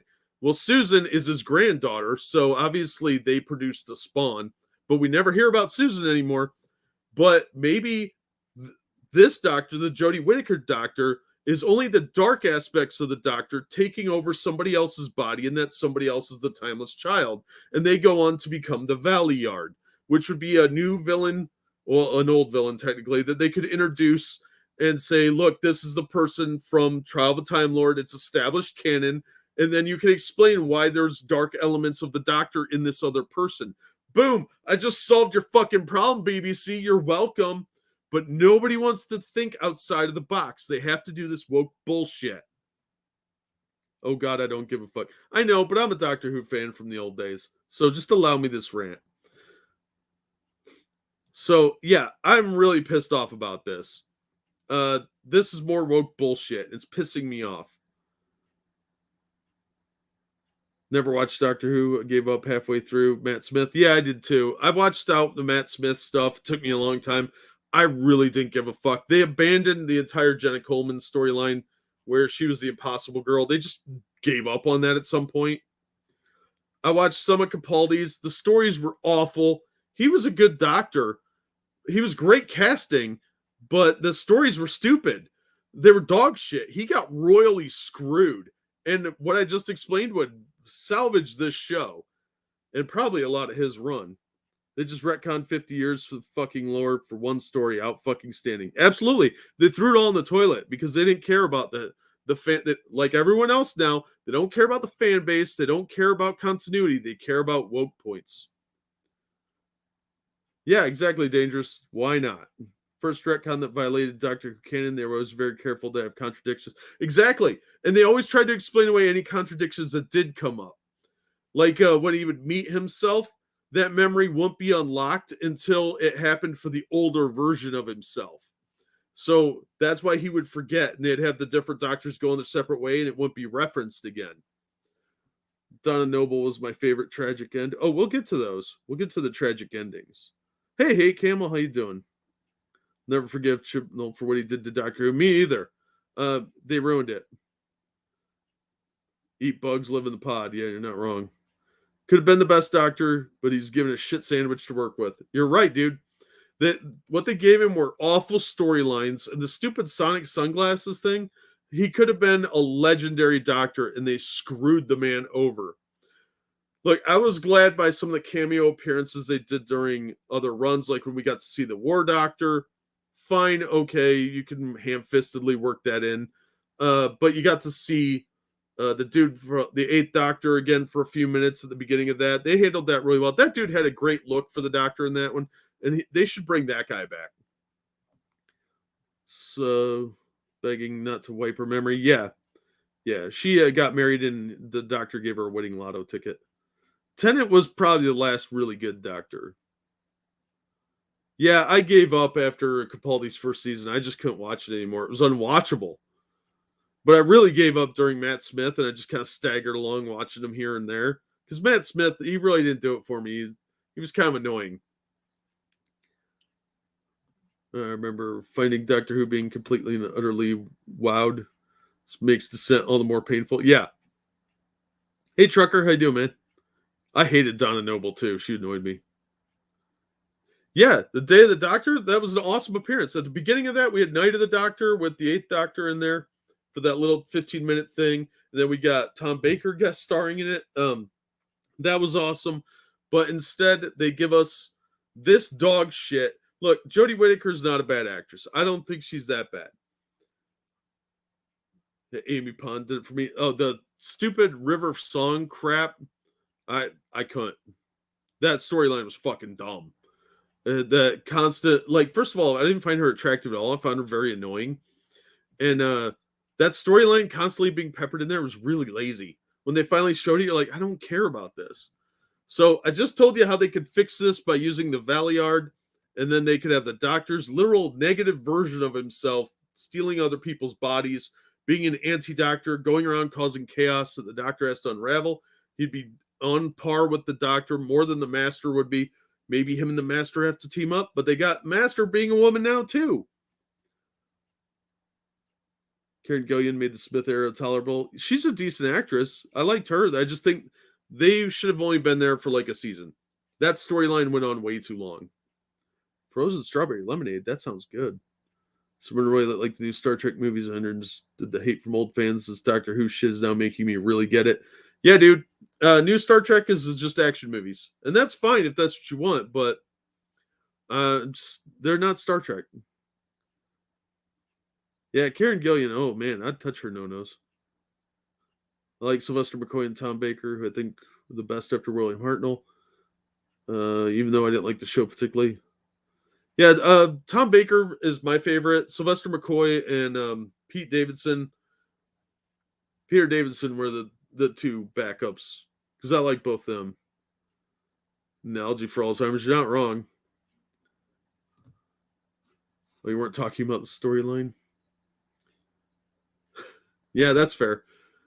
So yeah, that's what's going on here. Real dumb. They're gonna keep this dog shit. Oh, I haven't done the most important thing you can do in a live stream yet. We're over halfway through the show. What am I doing? There. Shameless self-promotion. Okay, so let's go on to the other article. which is which companion suffered the worst fate? Well, let's talk about this. This is CBR, but I'm going to disagree with some of what they say. First of all, that bitch was annoying as fuck. I saw one episode with her and wanted to stab myself to end the suffering. A constant feature of Doctor Who has been its ever-changing cast, whether it's the person playing the Doctor or those accompanying on their travels. Although it's always painful for the Doctor when one of his companions departs the TARDIS for good, they typically do so in good health or mostly intact at the very least. Unfortunately, that's not true for all. Some companions leave the Doctor under painful circumstances. A few have even died or suffered a fate worse than death. This article highlights those companions from across the show's 60-year history, all of whom have been dealt the worst endings the universe has to offer, fatal or otherwise. So they start off with Donna Noble. It said tragic endings. Well, let's see what they say. The departure of Donna Noble, Catherine Tate, is one of the most tragic endings in Doctor Who since the 2005 revival. Moments after becoming the Dr. Donna, a hybrid of her natural tenacity or annoyance with the Doctor's infinite knowledge, her memory was forcibly erased to prevent her new abilities from burning her brain and killing her, and destroying the universe. Although the second Doctor's companion, Jamie McCrimmon and Zoe Harriet, were the first to have their memories wiped, Donna's fate was arguably worse. Forgetting her travels in the TARDIS meant losing her self-worth she'd acquired. I don't think so. So while countless worlds cherished the memories of the woman who saved them, she was set believing she was nothing special. I disagree with that. She was an annoying bitch beforehand. She just reverted back to what she was. She was annoying the entire time. She didn't want to be there. She wanted to go home, and she just complained constantly. And she was stupid on top of that. She was just an annoying bitch. The Doctor, at the end of her story arc, she got married, and the Doctor gave her a winning lottery ticket. I think she's fine.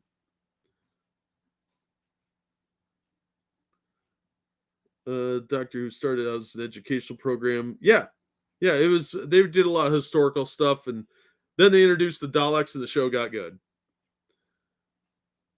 Edric's death. One of the few companions to die during the show's original run from 63 to 89, Edric is arguably the most iconic. Alone on a freighter, the Cybermen sought to crash into Earth. The math genius managed to send it to prehistoric times, but its console was damaged before he could complete his calculations. Uttering his famous last words, "Now I'll never know if I was right," Edric perished upon the freighter's destruction, wiping out the dinosaurs. The grief of his fellow time travelers was so great that it was the one and only time in history Doctor Who's end credits rolled in silence to emphasize their sorrow. Yeah, he used to wear this little math award. It was a little star made of gold. The Doctor actually used it to kill the cyber leader on the TARDIS. And then the show ended with showing the broken star. And the credits rolled without any music. I would say this is arguably the most iconic death in Doctor Who because he was a teenager and he died trying to save the Earth. And he wasn't even from that era. So sci-fi plus dinosaurs are always garbage. Yeah, pretty much. Billy Potts converted to a Cyberman. One of the original old school Cybermen too. Another companion who suffered at the hands of the Cybermen was Bill Potts, played by a girl. Bill's a boy's name.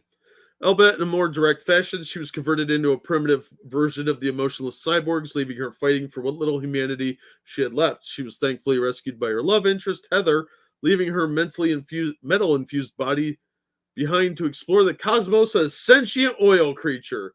Nevertheless, her departure depicts the horrors of cyber conversion better than any prior episode of the show.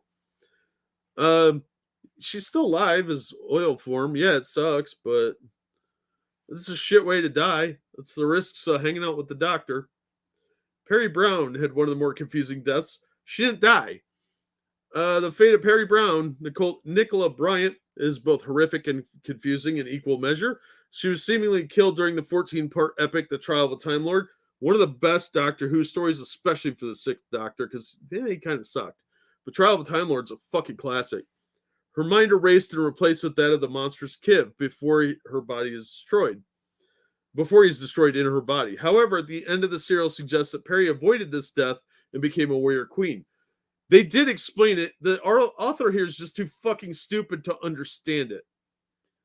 Perry and the Scion Paradox, an audio story produced by Big Finish Productions, later revealed that there were at least 5 versions of Perry existing simultaneously, a result of rogue Time Lords attempting to undo the original's death. Yes, Perry's demise was so grim, the Doctor's own people tried to change it. No, they did change it. And the Big Finish Productions are not technically canon. So in the Trial of a Time Lord, what happened was they had filmed part of an episode before the writer's strike.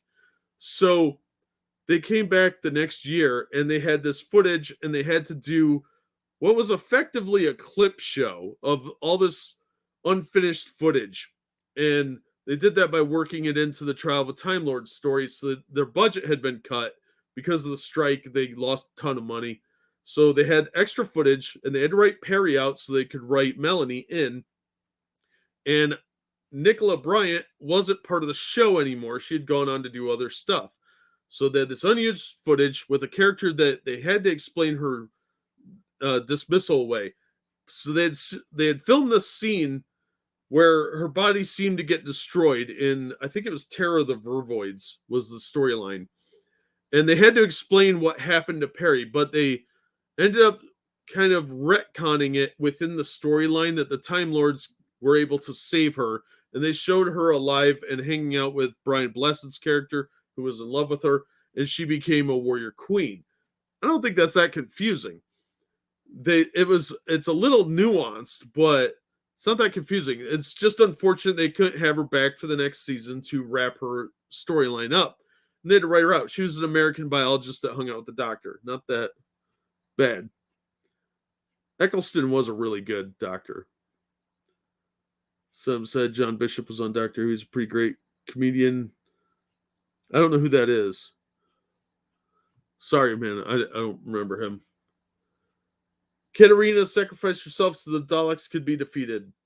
Most episodes from the Daleks' master plan no longer exist after being wiped by the BBC, but this 12-part story is sharply remembered for being the first to kill off one of the Doctor's companions.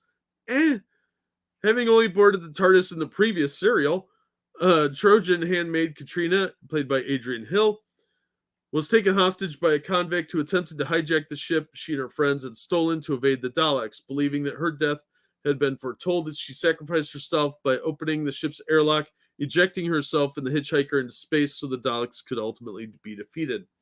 It's a bummer that this serial no longer exists. They keep finding lost episodes in like Brazil and Australia. So if you're near a TV station and they're throwing out big reels, check them out. They might be worth a fortune. I don't really count this chick as like Adric was a much longer companion, so I don't really count her. She just joined like the episode, like a couple episodes before. Sarah Kingston was aged to death. Tragically, Katarina's immediate replacement did not fare much better, having been tricked into killing her own brother. Sarah Kingdom, played by Jean Marsh, avenged him by joining the TARDIS crew, becoming vital in helping them stop the Daleks' master plan. After a great deal of time on the run, they finally managed to turn the Daleks' time destructor against them, but Sarah was sadly caught in the crossfire. She was aged to death along with the Daleks, crumbling to dust in her debut story. She didn't have time to be a companion. It's a particular shame that so much of the Daleks' master plan has not survived in its original form, as few other Doctor Who adventures have robbed the Doctor of so many companions in a single bound. That was an amazing story. If you're a Doctor Who fan, read the book of the Daleks' master plan. It was fucking great. So I would argue out of all of these that Adric suffered the worst because he actually died trying to save everybody. He was the most heroic of everybody. She got converted to a Cyberman. Lots of people have. Bummer, but you were a shit sidekick anyway and poorly written. Perry didn't actually die. This writer's a moron. Katarina was only there for a little bit. Didn't really get to know her. So, and that serial's lost anyway. And Sarah Kingdom died in this story that she was in. Lots of people that hang out with the Doctor in one episode die in that episode. You know what didn't make the list is Kylie Minogue's character from the holiday special. The one cat lady that died. Lots of people have hung out with the Doctor and been killed because they hung out with the Doctor for one episode. So it's kind of weak. So I would say arguably that her death was probably the most painful, but the worst fate I would say was be blown up. Even Janet Coleman's character is alive in some form, even if it's a Matrix memory from the Great Matrix, from the Matrix at the Time Lord's headquarters. Which companion didn't suffer enough? Yeah, no shit. All right, so I will get off the Doctor Who bandwagon now because I just wanted to talk about those. All right, let's talk about Diamond, the comics distributor, real quick. They just bought toy and video game grading company CGA. Third deal in grading space for 4 months. Diamond Comics Distributors has acquired toy and video game grading company Collectible Grading Authority. The company announced CGA operates Action Figure Authority, the oldest division which grades action figures, Diecast Authority, Collectible Doll Authority since 2008. The video game grading division, Video Game Authority. CGA operates from Atlanta, Georgia, and will continue to do so after the acquisition. Diamond is located in Timonium, which is near Baltimore. We've been reading all about the explosive growth in collectible grading, so getting into that business was the next logical step. Geppi Family Enterprises CEO Steve Geppi said of the deal. CGA joins other collectible-focused companies, Gemstone Publishing, E. Gruber, and Hex Auctions in Geppi's portfolio. This is the third deal in the red-hot grading space in the last 4 months. Blackstone Funds acquired a majority interest in Centerfield Collectibles Group, CCG, and CSG, and other grading companies for over $500 million in July. Later that month, Collectors Universe, owner of PCGS, PSA, and PSA DNA Grading Services, acquired video game grading WATA Games. So this is the big thing now. The fact that Diamond picked this up is actually reinforcing my idea that Diamond is not doing well. Steve Geppi probably paid for a lot of this out of pocket because Diamond is bleeding money. They shut down for almost a year, didn't distribute any comics, and so nothing was getting out to the stores. And then they laid a bunch of people off. They constantly fuck stuff up. And Marvel left, DC left, and IDW left. So there's not a lot of major distribution channels for indie books other than Diamond. So unless they're going to join Penguin, they have to go through Diamond. But if you're only stuck with the indies, you don't have much left. So this was probably a way for them to make more money. Like it says, they've bought other collectible focused companies too that they had purchased previously. Gemstone Publishing used to do the Disney comics, so they actually have their own comic publisher. I'm not sure why they're not doing anything with that, but this is more of a diversifying your portfolio before one element of it crashes. In this case, their largest one. Oh, Diamond's pretty close to broke. Steve Geppi's not, but Diamond, I think, is. Hey, old guy, how you doing? I think this is probably mixed news, nobody. Yeah, mergers and acquisitions. This probably isn't going to change much for the way CGA does business, but it's a red flag for me that Diamond isn't doing well. I think this is saying that Diamond needs to diversify their portfolio so they don't go bankrupt. Because when they lost Marvel to Penguin, that's the other big distributor. DC left entirely. They went over to Lunar. Diamond only distributes DC Comics overseas now, mostly in Europe, from what I could tell. And Marvel is selling stuff to them at wholesale cost, but that's why you're not getting as good of a discount if you're a retailer. You're better off going through Penguin and getting your stuff because the discount's better and you get free shipping. So yeah, this is a bad sign for Diamond. I doubt things will change with comic, toy, and video game grading. I don't know how good CGA is anyway. CGC is the big one. And PCGS, Collectors Universe, PSA, these were all acquired by this WATA company. PSA DNA, they do a lot with autographs and trading cards. PCGS does a lot of that sort of thing with like coins and comics. So I don't think anything's going to change with them. They're just consolidating. But this, I think, the or the grading stuff will be fine, but you can see there's a focus more toward the collector end and not the new stuff coming out. Hey Tyler, how you doing? Mergers and acquisitions over the last 30 years has been a sort of side interest of mine, not just related to comics, but also tech, comms, entertainment. Oh, that's cool. Well, this should be of interest to you then. I don't know where this is going, but I think it's a bad sign for the industry because if Diamond folds, a lot of small companies are going to go out of business. And that's going to mean a lot of good comics are gone. Oh, I'm okay, Tyler. A little fired up, but pretty normal day.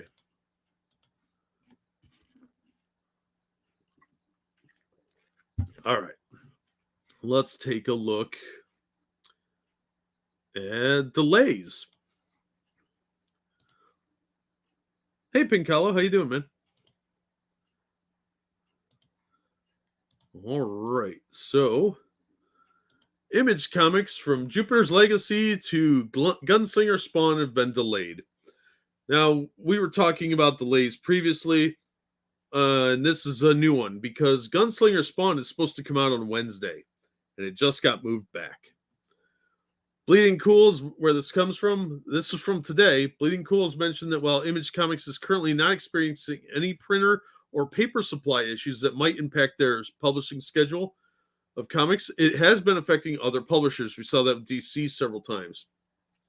There are also issues with shipping and distribution all over the place right now. Yeah, thanks everybody for firing people. Not gonna bitch about that. And that will be hitting next week's comics books from Image as a result of printer shipping delays. The following Image comic titles will not be out this Wednesday, the 20th of October as expected, but the following Wednesday, the 27th of October. These include A Man Among Ye, number 7, Just Jupiter's Legacy, Requiem, number 5, Primordial, number 1, Second Chance, number 3, St. Mercy 3, That Texas Blood, 11, Time Before Time 6, Vinyl 5, Walking Dead Deluxe 25. While other titles will ship partly filled, with the rest of the orders coming the following week. Shops are encouraged to sell them straight away rather than wait a week, including Gunslinger Spawn number 1, Ant number 1, Ninja Hawk's Nightmare Blog 1 launches, as well as King Spawn number 3. So you're only going to get part of these. Now, I talked to one of my comic shop guys about this, and he's supposed to get a 1 in 250 of this. He doesn't know if it's going to come in now because they haven't said how this is going to affect the retailer incentive covers, like the 1 in 10, 1 in 25, 1 in 50, 1 in 250. And he's got a limited edition one that it's going to get him $500 if he gets it in time. It's banned from Discord because people don't want to have an open discussion on Super Homo. Oh boy. Yeah, I'd get in trouble on that one too. Wired for sound after drinking some Portuguese coffee I bought earlier. Nice. No, not Spawn. I think he woke himself too. Anyway, the movie's going to be woke for sure. I don't know about this. Miles Morales turns out to be the Alphabet Club again. It's not Peter, so meh. Yeah, Miles Morales is a stupid, lazy character anyway. The following Image collections of graphic novels will arrive as expected. Nobody cares about Destroy All Monsters, Hack and Slash, or Deadly Class. Everybody wants Gunslinger Spawn and King Spawn. These have been very, very popular. King Spawn, you can still find copies of issue 1 at every comic shop I've been to. But it's been selling really, really well.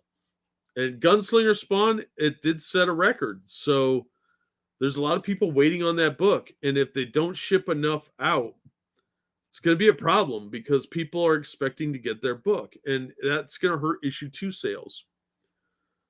This is the thin end of the wedge. Delays are hitting bigger books or unusually sized comics more than others. But that's at the printing end. Shipping comics, whether internationally or domestically, has its own set of issues. It can affect even the most prepared. We should expect a lot more of this moving forward. I'm pretty sure that what the delay is these are coming from China. Because China does a lot of printing. They do a lot of small press printing too. Ninja Printing is, I believe, from China.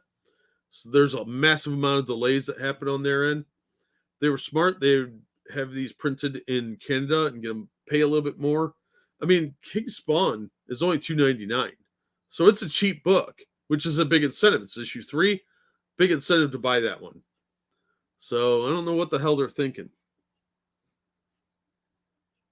They're still supporting Iceman's forced conversion. Yeah, of course they are. Always guessed Iceman was gay. Well, he was always gay, but he wasn't always into dudes. So not a surprise that there's going to be delays. It is a little surprising that they said, "Oh no, everything's fine," and then they delay a bunch of stuff. So good job, dumbasses. All right. What's this? I thought it was just DC making all the characters buy so they could have a giant orgy at the end of comics once for all. Yeah, that's probably what they'll do, actually. That would not surprise me at all. They're like, final issue, gangbang. And it's just a bunch of dudes with masks on dancing in a circle, going, close this circle, brothers. That's from a movie. This is the erotic adventures of the Three Musketeers. Yeah, how's that for a obscure Italian softcore, I guess? Friday the 13th Blu-ray box set gets a huge one-day sale on Amazon. This is today, guys. Comicbook.com brings us this. The Friday the 13th Blu-ray collection includes all 12 films on 16 discs, plus all previously released bonus material, plus a bunch of new bonus material, fancy slipcase. The films also come in their own cases with the original theatrical artwork, a 40-page collectible booklet, new 4K transfers for parts 1 through 4, and more. It happens to be only $90 right now on Amazon. It's part of a one-day deal that includes the Critters collection and the Fly collection. The price of the collection is 44% off and at an all-time low. The full breakdown is as follows. Disc 1 and 2, you get the original new scan, 4K scan of the original negative, theatrical and unrelated cut, audio commentary, fresh cuts, new tales from Friday the 13th, Man Behind the Legacy, Sean Cunningham, new Friday the 13th reunion, Lost Tales from Blood Camp, Part 1, vintage Fangoria magazine articles, Blu-ray ROM, new to the set, TV spots, which are new, radio spots, K radio spots, theatrical trailer, international trailer. Disc 3 is Friday the 13th Part 2.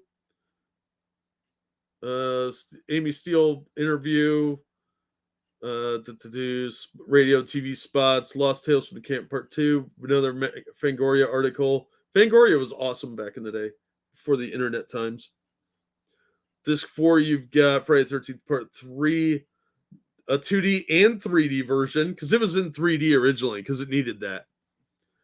And the scene where the chick gets her eye popped out from the knitting needle getting stabbed through her head was actually actual 3D. Legacy of the Masks, all sorts of cool shit added on. New scans for 1 through 4. That's fucking awesome. Need an actual critique. Oh, speaking of Friday the 13th, did you see the female Jason I made? No, I missed that. Tag me in it and I'll check it out. Sorry, I haven't had a chance to really go through Twitter like I should for the past week. Most of the DC artists come from Tumblr, sadly. Yeah. Human Centipede Sausage Party. Yeah, pretty much. It's what's so hard about that? Kyler, wording. But yeah, they can't tell us good stories anymore, dude. Oh, thanks, man. Hang on, I'll check it right now. We're doing it live. You'll get my honest reaction live. Oh, there's a story I gotta tell Monkey about. That's what happens every time I launch up. I have like news feeds all over the place.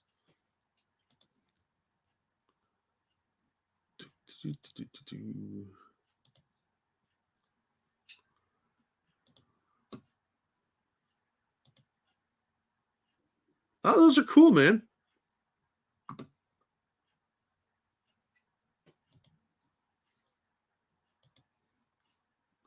Come on, internet, stop it. Okay. Internet's shit. Let me exit out of that. Come on.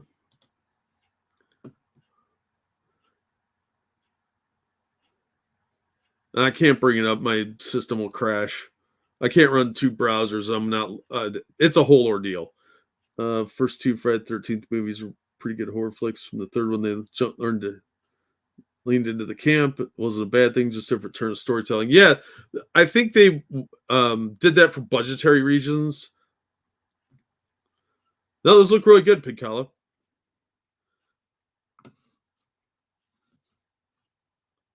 So, let's see here. Next up, we've got retirement news. Michael Caine is retiring from acting at age 88 because he's fucking old. Nearly a 70-year career, with his final film being bestsellers. Caine is a 6-time Academy Award nominated actor who has won 2 Oscars for roles in Hannah and Her Sisters and The Cider House Rules. Those are both boring fucking movies. Revealed his acting retirement on BBC Radio 5, Caramode and Mayo's Film Review. Well, if you got to go out, you go out with the Mayo Film Review. As the author of 3 memoirs, including best-selling What's It All About, an autobiography, says he's a writer and no longer an actor. I've got this alcoholic part in bestsellers, and funnily enough, it's turned out to be my last part, really, because I haven't worked for 2 years. Well, yeah, he's retiring. He's been in tons of shit. If you don't know who Michael Caine is, your life makes me sad. So, yeah, he's a movie legend.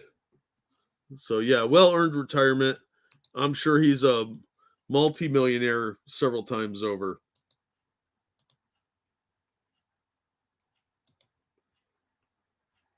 New Blade movie will be garbage, going by their obsession with one of the writers being a black female. Yeah.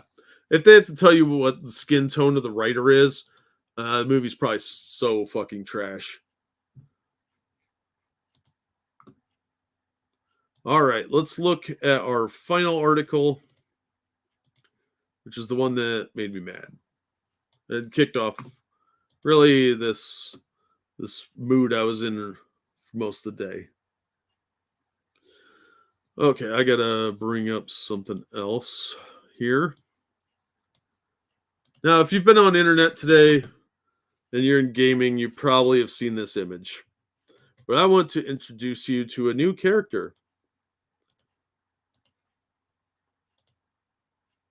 This is Thecko the Clown.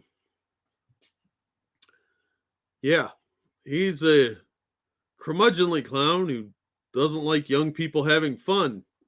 Has to paint a smile on his face. Somebody pointed out these are Gamergate colors. I don't know what the fuck that means. But yeah, this is from D&D's The Wild Beyond the Witchlight. This article is from Screen Rant and really is fucking dumb. The upcoming Wild Beyond the Witchlight campaign for Dungeons & Dragons takes a shot at Thecko, one of the worst rules in the history of the game.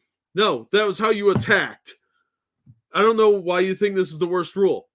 2-hit armor class 0.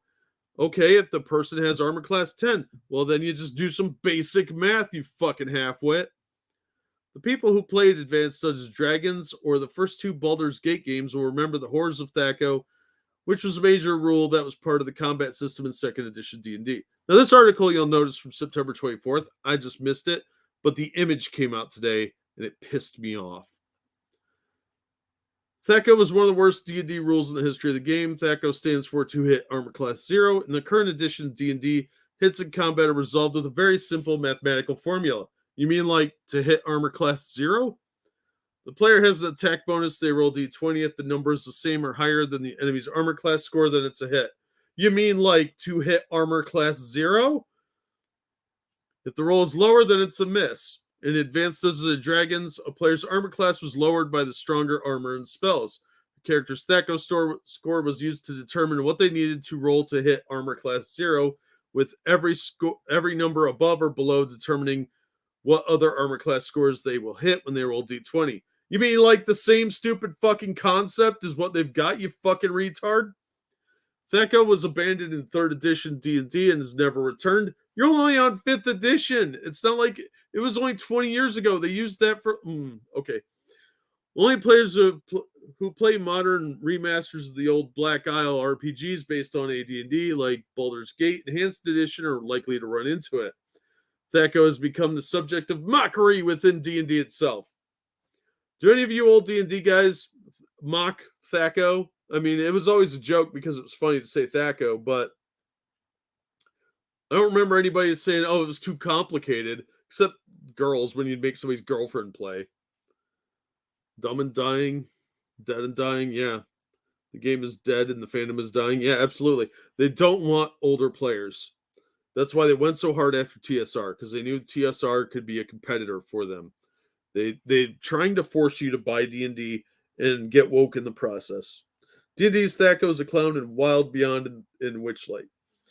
Wild Beyond Witchlight campaign starts off with players visiting the Witchlight Carnival, where they encounter all kinds of colorful characters. One character who isn't so welcoming is Thecco the Clown, who is described as an angry old man who hates children. Thecco is one of the oldest residents of the Witchlight Carnival, and he needs to paint a grin on his face so he doesn't have one, he doesn't have one already. The book goes out of its way to describe Thecco as a jerk, which evokes similar feeling about how people remember Thecco. No, this is a shot at the fans. This is not a shot at Thecco. They're using Thecco because all the 2nd edition people aren't playing 5th edition. That's what this is a cheap shot at. This is a shot at older fans. It's got nothing to do with it. They see us all as curmudgeonly old men who don't want young people in their newfangled battle poetry. The Thecco name is likely to go over the heads of modern D&D players as it was abandoned in 2000. The Wild Beyond the Witchlight features all kinds of references to D&D history, including shout out to D&D cartoon from the 80s. So the Thecco nod isn't too out of place. It's a shot. It's a shot at the fans. Anyone who's concerned about D&D returning in 6th edition, need it worry as the creators of the games know that something is blah. As the creators of the game know that it's something best left in the past. They're trying to... This is total gaslighting. It's a shot at the fans, and the people working on D&D now did not create it. This is a total shot across the bow to any older fans, any hopes you have of old D&D returning. Play a different game, guys. Play 2nd edition D&D. Don't give Wizards of the Coast any of your fucking money. They hate you. They don't want your money. They don't want you to hold on to the fun games of the past. They want you to get it with their woke agenda and the woke shit they're selling now. This is total bullshit. I'm pissed off beyond words that they decided to pull this crap because they think you're just an old curmudgeon and you should be dressed all silly because that's how they view you. You're a clown that needs to be made fun of in a module. Go fuck yourselves, Wizards. This is fucking bullshit. They've done nothing but shit on fans. Those surveys they asked people to fill out, they had to have come back remarkably negative. And D&D is not going to change from what it is now, which is super woke. If you read the core rule books of 5th edition, it's not that woke. If you read the supplements, it's pretty fucking woke. And it's going to keep getting woke. They're revising all the handbooks. They're revising some of the supplementary material. We read an article on that. And they're going to try and run it through like diversity screener readers and all this other woke shit. Oh, you didn't hear about the battle poetry? Oh, Tyler, you poor sad boy. So keep playing 2nd editions. I've been for years. Okay, yep. They do hate you, nobody. They do. Yeah, if you want to get anyone young into playing D&D, find some old used books or get the reprints from Drive-Thru RPG, but don't buy any of the 5th edition stuff for anybody. Just like older comic readers, film franchises, watchers bringing their kids along, so too the D&D crowd. All this does is push out older players and deter the bulk of new players. Yeah, you're pushing away. See, they don't understand what loyalty is. They don't understand that you breed loyalty with a fan base, you want that fan base to stay there because you can get multi-generational fan base. You can get the older players, their kids, and now in this case, their grandkids. Because if you believe it or not, D&D came out in the 70s, so you could have 4 generations probably, 3 or 4 depending on how young you were and you were banging. 3 to 4 generations of players playing your game, all with beloved nostalgia. Instead, they chose to shit on those first 3 generations of players, 70s, 80s, and 90s kids, and just take a huge steaming pile of poo on them. And it's disgusting. It really is. And because you guys, I think you know how much I hate talking about this. And that's why people either don't know or pretend they don't know. I wish I had all my second edition stuff too, but I sold a bunch of it like a fool. Never moved on from second edition. Yeah, if we go back to the Strixhaven campaign, this is the Magic Gathering crossover. Oh look, this is an interior art picture for Realsy Pants. Look, instead of fighting a dragon, you can have a dance, a little dance, safety dance, no touching. Ugh. So in here, for those of you that missed it, it's not so much a university to learn how to be a caster as it is a university to learn about magic and the application of magic and existence of magic in the world, senior designer Amanda Harmon said. The designers had developed rules for simulating college life, including taking tests and working on campus. Depending on how well you do on your exams, which mostly consist of skill checks and a lot of flavor, you'll get bonuses going forward in the story. The book also contains rules for building up relationships with other students, which affects the narrative, but also has mechanical impacts on the game. There are personality profiles. You can interact with them during relationship encounters, such as impromptu festivals, a house party, or pitch perfect style singing competitions. Now, each house has its own of 5 colleges, and you get special feats. You know, they're kind of like if you were to say randomly pick an obscure pop culture reference. They're sort of like the houses in Harry Potter. Fucking dumb. Let's see, where were the college things? Is that in this article? Yeah, you can also play owls. That's really fucking a delight too. So here's an owlkin. You can play as the messenger owl and bring Harry as mail. 5 colleges have their own foci. So this Prismari draw on elements. Silver quills use words as weapons through battle poetry and cutting insults. Oh, it's so mean, but don't misgender anyone, you bully, or say anything ableist. So yeah, battle poetry right there. That's a real thing that exists in Dungeons and Dragons now. And Magic the Gathering, technically, because this is a crossover. Battle poetry. Yeah, right? Right, Evolved? I'm right there with you. The game's socializing and taking tests. Woo, how fun. Like eating glass. Right? This is what they think now. Hey, Costin, how you doing, man?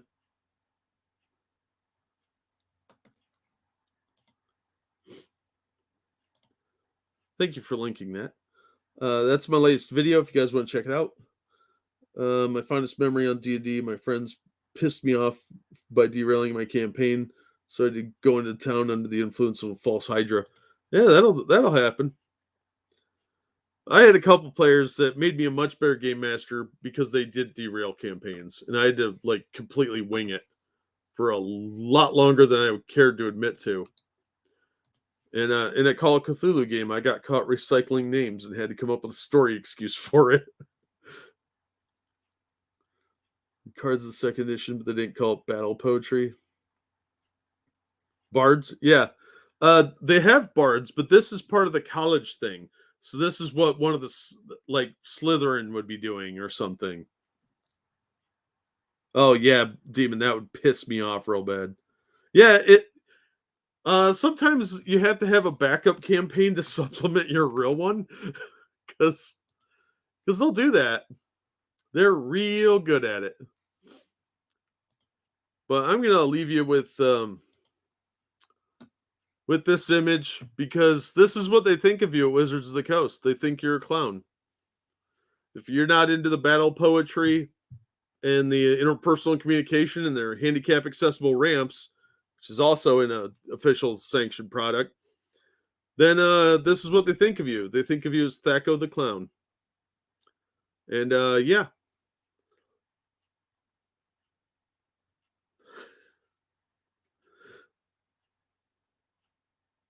Very first D&D game, I didn't know what it was, and they made me play a succubus.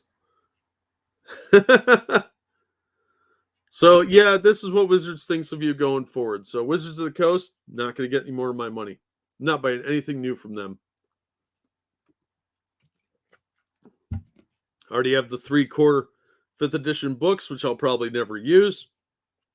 But there are plenty of ancillary companies that make product compatible with it. Or more likely, I'll just go back and play 2nd edition with some other old people.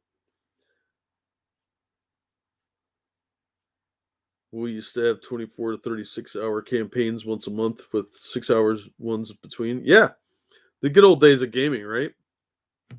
I miss gaming. I would probably still be doing it if I had a group anywhere near me, but everybody's scattered to the winds, and one of them died. So that kind of sucked. But yeah, I'd probably still be playing. But yeah, my dice haven't had a workout in many years. But I still have a lot of my 2nd edition stuff. Not as much as I would like to have had because I sold a bunch of it foolishly, and now it's all very expensive. But I have enough of it I could run a campaign with basic, 1st, 2nd, probably 3rd, and 5th edition. But yeah, I'm not doing that these days, and this just pissed me off. So if TSR comes up with a fantasy system, I will buy it. Just to spite Wizards of the Coast. I would have bought it anyway, but now I'm going to buy 2 copies. And I'm going to give one away. And I'll give it to one of my friends and be like, look, I know you don't play, but give this to your kid. Don't buy Wizards of the Coast stuff. And that's what I learned is they don't want my money. They think of me as a clown and a joke. So fuck them. If they don't like me, I don't have to like them. And they're definitely not getting my money. They could chase after this losing audience all they want and be as woke as they want. There's lots of other fantasy games out there. Cigarettes and Coke Zero? Well, yeah.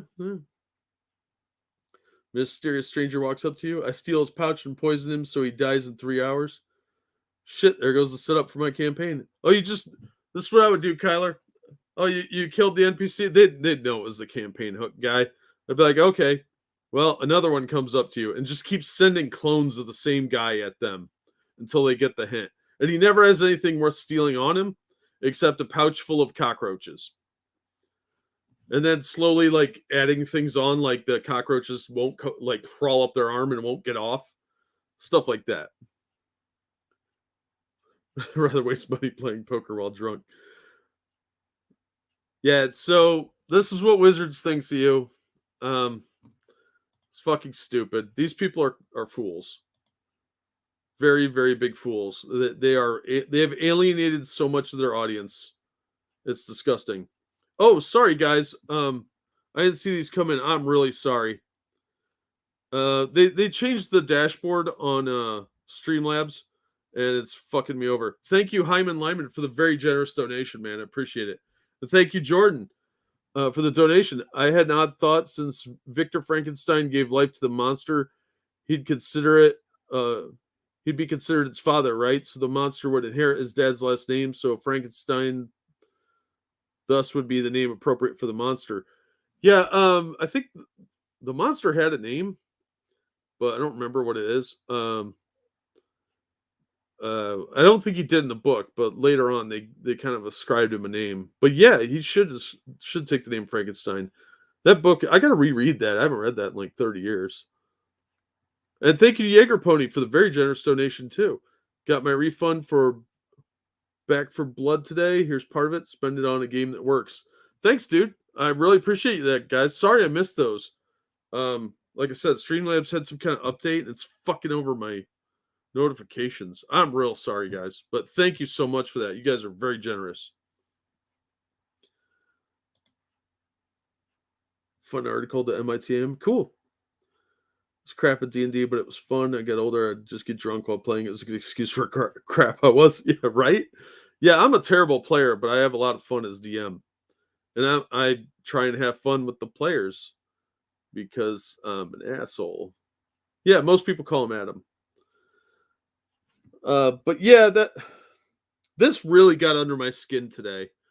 More than it probably should have, because I expect a bunch of woke nonsense, and they're going to try and brush it off as an homage. And maybe we'll go through some time and look at some Twitter responses to this, because there's a lot of people calling the older crowd man babies for being upset about this. I'm not upset that they made a silly joke. I'm upset about the fact that this is what they think of us.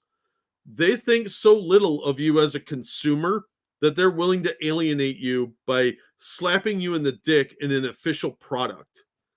It's not lighthearted fun like they did with like having the Star Trek Enterprise crew in Castle Grayskull, or not Castle Grayskull, Castle Greyhawk. They did like a pastiche of the Enterprise crew, which was obvious what it was, but they didn't call them that. And they had a lot of other pop culture jokes in there because they were having fun with it back then.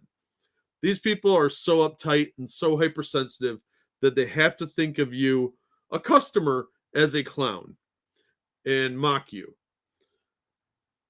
Hey, Wandering, how you doing? My favorite style of a hidden boss in my campaign was a Draco Lich that had a necromancer rider. If they could kill him, the party would get epic loot.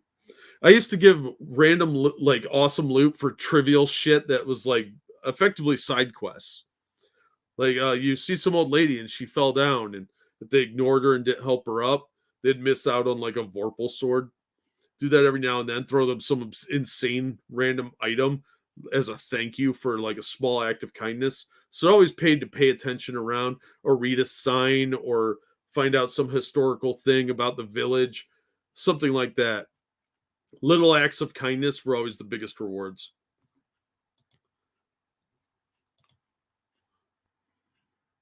Let me refresh here. Oh, thank you, Evolved Potato. Players need to get treated like the mongrels they are until they just do what the DM wants, abuse them until they are broken, and be like normal human beings instead of insane bastards. Yeah, I was real big on alignment. Didn't allow evil alignment because it never worked out. Same with chaotic neutral. Everybody treated that as an excuse to do whatever they wanted. It's not what neutral was for. If you weren't a druid, you didn't play neutral. You either played a good guy, true neutral, or that was it. You could find another group because I wasn't dealing with that evil shit anymore. It got tiresome. So if you start killing villagers for no reason, I was gonna smite your character and it'd be embarrassing. Too bad you don't have time to DM anymore. I know. Enough old school players in the chat here. You could do one of those over the internet campaigns. Yeah, I would like to. I just don't have time. Oh yeah, absolutely, Demon. I got lots of great ideas to piss off your players. Like I had an old lady curse one time. A paladin killed this kid that was supposed to be their guide, and he just assumed that it was working for the evil bad guys. And we were playing Ravenloft, mind you. So he straight up murders this like 12-year-old kid. He convinced himself he was a shapeshifter and all this. So I stripped him of his paladin powers, and the kid's grandma or whatever cursed him. This was like 30 years ago, so bear with me. But she cursed him so that every time he sat down, the chair would break. So every bar he went in, the stool would break. He'd sit on a chair in any random hall or whatever, the chair would break, and it would be embarrassing, and people would laugh at him. And it always made a loud noise, so people noticed when he did it. And I replaced all the Ravenloft things to kind of give him a second chance to redeem himself, because he's never real good at lawful good. At best, he was good at chaotic neutral, normally downright evil. And I started giving him a bunch of little shit, like, okay, you get the scaly skin, okay, you got the glowing eyes. And I just had to resort to curses to get him back on track, because that shit got his attention. It was a lot of fun. I was usually chaotic good with my characters. Yeah, I was too. Chaotic good or neutral good. I played a druid for a long time. He was true neutral. That was a lot of fun. He was always amazed at metal silverware, so I'd trade like gold for regular silverware that was worth a fraction of what I was giving them, because it's like, I don't need gold. I'm fucking druid. And everybody in the group was like, what are you doing? I'm like, it's funny. What? I'm playing my character. He's used to wooden stuff. He lives out in the middle of nowhere, and he's like, "Oh, silver spoons! These things are great." I'm done with wizards. Yeah, I am too. And Thaco the Clown here sealed the deal for me. I'm not giving them any money. I might buy something used if there's a module or something I really want, but I'm not giving Wizards of the Coast my money. They want to slap me like this? No, fuck them. In high school, I wanted to play a bard assassin who banged their targets and left them after poisoning them. I was told no. yeah, I can understand that. I get into the character and has this code and sticks to it. Yeah, you have to kind of stick to the rules a little bit, you know. Lawful neutral is my go-to. Yeah, I get it. Lawful neutral is a good one. All my rogues assassins were chaotic good. They'll murder people, but only those that deserved it. Yeah. There was a really good one in the Rogues or the Wizards and Rogues of the Realms book. It was a Shadow Walker rogue, so they had a few magic abilities and didn't have as strong like thief skills. I don't think they had even pick locks, but the thief skills you did have were like move silent, hide in shadows, and it was a really cool assassin type class. And I played a lawful good one or a chaotic good one time. I think it was chaotic good, and it worked out really well because it was a really cool combination. Did I do voices? No, I didn't do any of the junior drama club stuff. Every now and then I might do like a goblin or something voice because I thought those were funny for me. But I never got into the acting elements. I had a couple players that were like that, but I just wasn't. Thank you, Evolved Potato. Alignment can be fun if you know how to fuck with it. As a paladin that prays to a god that the DM let me design, big mistake, always is. If I ask who they prayed to, if they answer wrong, I can torture them and kill them. His own fault for letting me have free reign. Yeah, I wanted to put up with that. There's an Inquisitor class for that. You could call him a heretic and not work with him, but yeah, that might be a little too far. I would have put the kibosh on that pretty early. Oh, somebody can't heal themselves today. Yeah, there were some really good second edition character classes in those obscure books, especially the Forgotten Realms ones. Like the Wizard book had a few good ones, but mainly I used those as like supplementary materials. Everybody had to get weird kits approved. If it wasn't in the core book, I had to look at it to make sure it wasn't going to fuck with my campaign in any way. Because I had people destroy campaigns that way. One guy wanted to play a giant in the Underdark. I'm like, dude, we're going to go into the ruins of Undermountain after you get through the Underdark. You're a fucking giant. You're not going to fit in anything. Shadow Dancer or something? Might have been. I don't remember. There's some really cool classes that you can play. But yeah, if you have any of the old the Brown books from second ed, there were some really cool ones in those specific like universe ones, like the Gladiator Handbook, the Shi'ar Handbook, the Wizards and Rogues of the Realms, and Warriors and Priests of the Realms. Those were all really good books that you could mine for a lot of really good stuff and kind of mix them around and make your own class if you wanted to. Okay, neutral type player, but for me, I'm here for the rest of the party and fuck honor. They would do what needs to be done, but won't hurt others for no reason. Yeah, BG, that's how you're supposed to play it, is like they have a certain moral compass, but everybody used it as an excuse to betray the party. And that's one thing I'm big on is party cohesion, because if your party sits at the table and everybody's arguing for 4 fucking hours, the only thing I walk out with is a headache and I don't want to play anymore. It's not fun. You're there for a common goal, which is you either get rich or recover something or mission based or whatever. You have to work as a party unit, and some dissension is fine if it fits, but constantly having one person sell everyone out is always a giant pain in the ass. And one player ruined it for everyone afterward. You know, after I did it, they changed it a little bit because I was impressed with how I did it. Still got away with it with a lot of stuff because, yeah, I'm not surprised. It's pretty creative. I'll give you that. Burn, heretic. I still want to put up with that shit. But yeah, I'm big on party cohesion. Like we had one guy, same guy I've been talking about. He was the most treacherous bastard on the planet. People died, he'd loot their corpse. So instead of getting them resurrected or anything like that, like a player character, He'd just loot their body and take all the stuff for himself. And sometimes he would kill them to do that. Like they had a sword he wanted and they didn't give it to him when they were dividing up loot. Somebody else could use it better or whatever, but he wanted it. He had a mage one time that wanted a sword that was two-handed weapon that was only for fighters. It was a very fighter-specific weapon. I don't remember what it was. It was a magic weapon. It was like a +4, and he wanted it, even though he couldn't use it because he was like a 98-pound girl mage. He wanted it, so he magic missiled the dude in the back when he was at like 7 hit points, and then shoved his body into a pit and said he fell. And the look on that player's face was a new player too. He looked like he was going to cry. So that, and of course, he threw the body in the pit after he got the loot off of him. And he even poured acid on somebody so they couldn't be resurrected. And then when he died with one of his characters, he said that you can't look at my character sheet to get stuff off of it.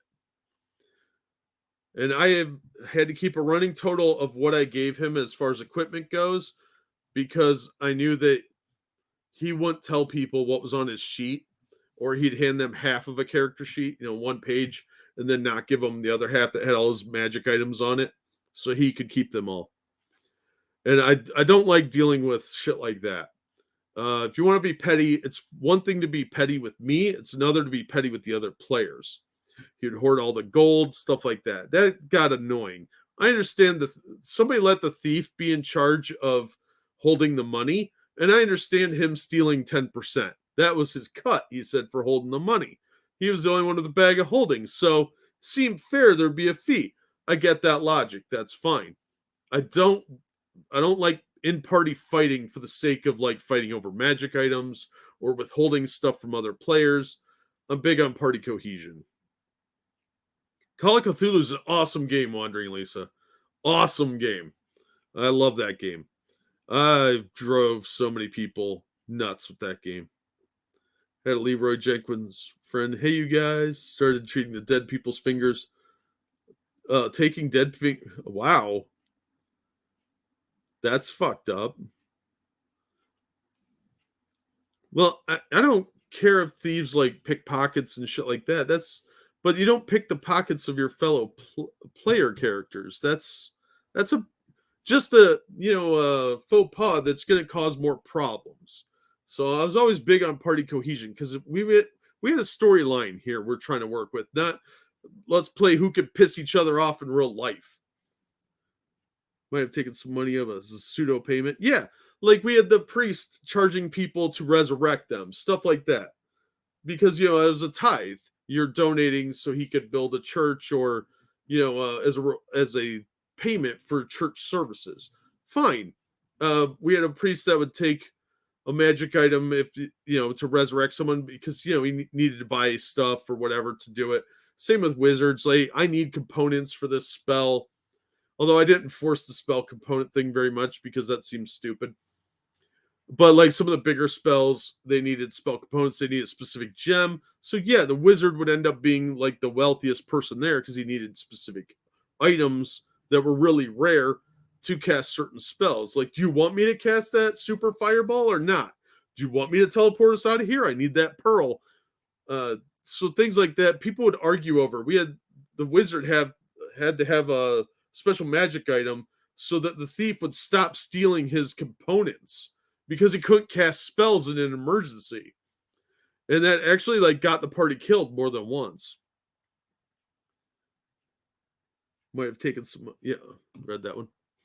Was lawful good cleric. They gave all the cash to charity and threatened not to heal my friend's ass if he kept taking fingers, right? Yeah, that's kind of messed up. We had a barbarian character one time who wanted to take a 12-year-old as his future bride, and he was going to bride train her. I'm like, dude, you are not raping a 12-year-old in my game. He's like, no, I'm just going to teach her how to wash the dishes and stuff. And the ranger and him got into this big throwdown, and the ranger staggering over to the cleric, getting healed up, and staggering back over. That was a whole thing. Yeah, stealing from other players is taking it too far. Planting things on them for practical joke is like the wizard's panties on the fighter. Yeah, that sort of thing's funny.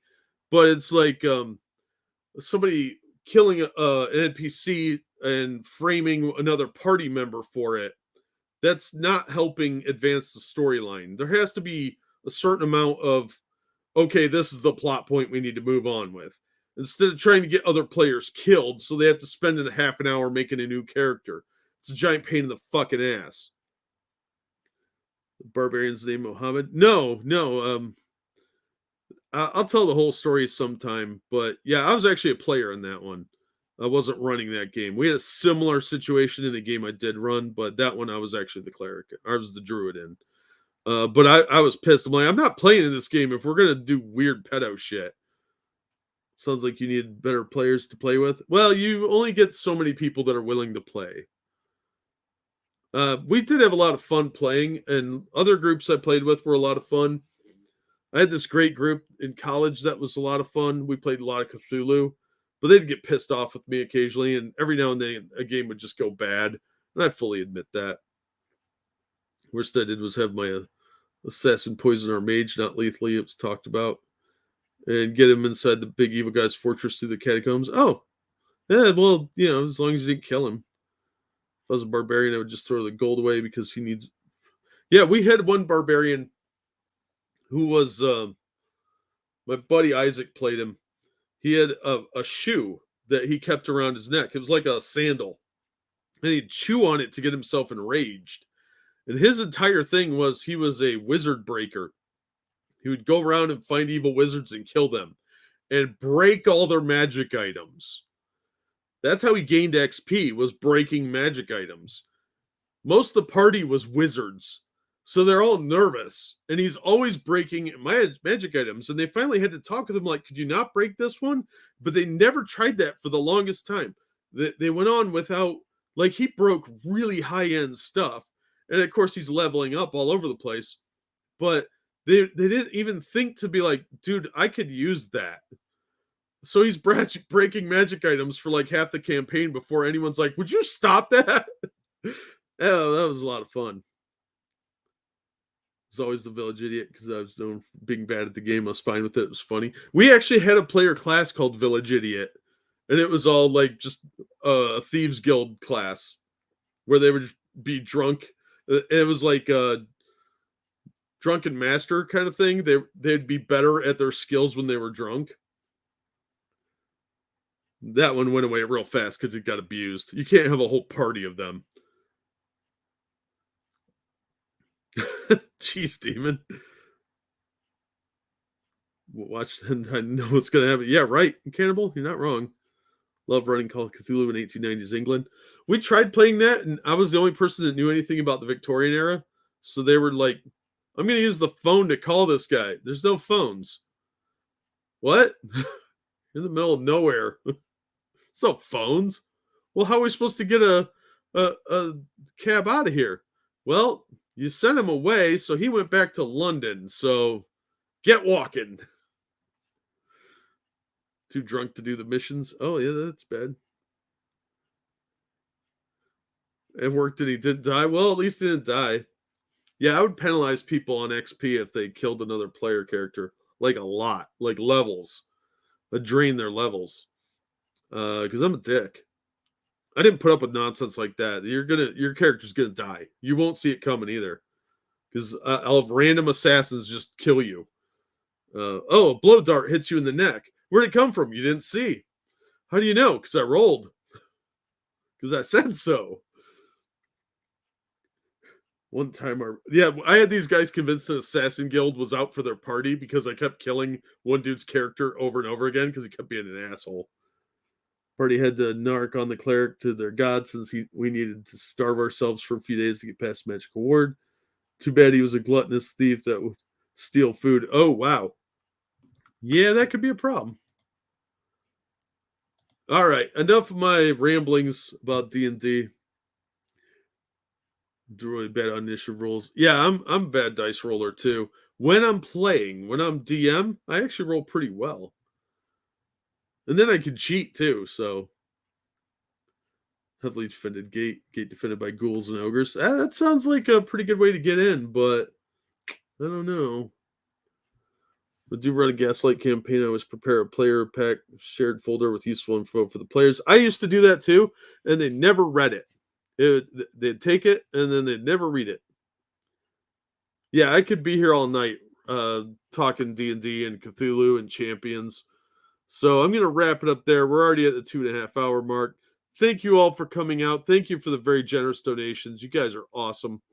I really do appreciate it. It helps quite a bit, especially because I have to buy a $180 battery for my car now.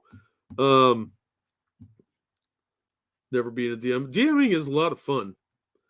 But yeah, maybe we'll talk about some more D&D stuff next week. But in the meantime, Wizards of the Coast could go fuck themselves for this lazy slap at old gamers that would have bought a lot of their product and had the money to do it. Yeah, it's lore friendly then. Yeah. All right, you guys have a great night. Thank you so much for coming out. Yeah, maybe Gladius. We'll see. We'll see. I'm gonna try and do more streams because I need the channels to grow. But thank you guys. Yeah, have a great night, and thank you so much for the donations. And hopefully, we will see you on the next one.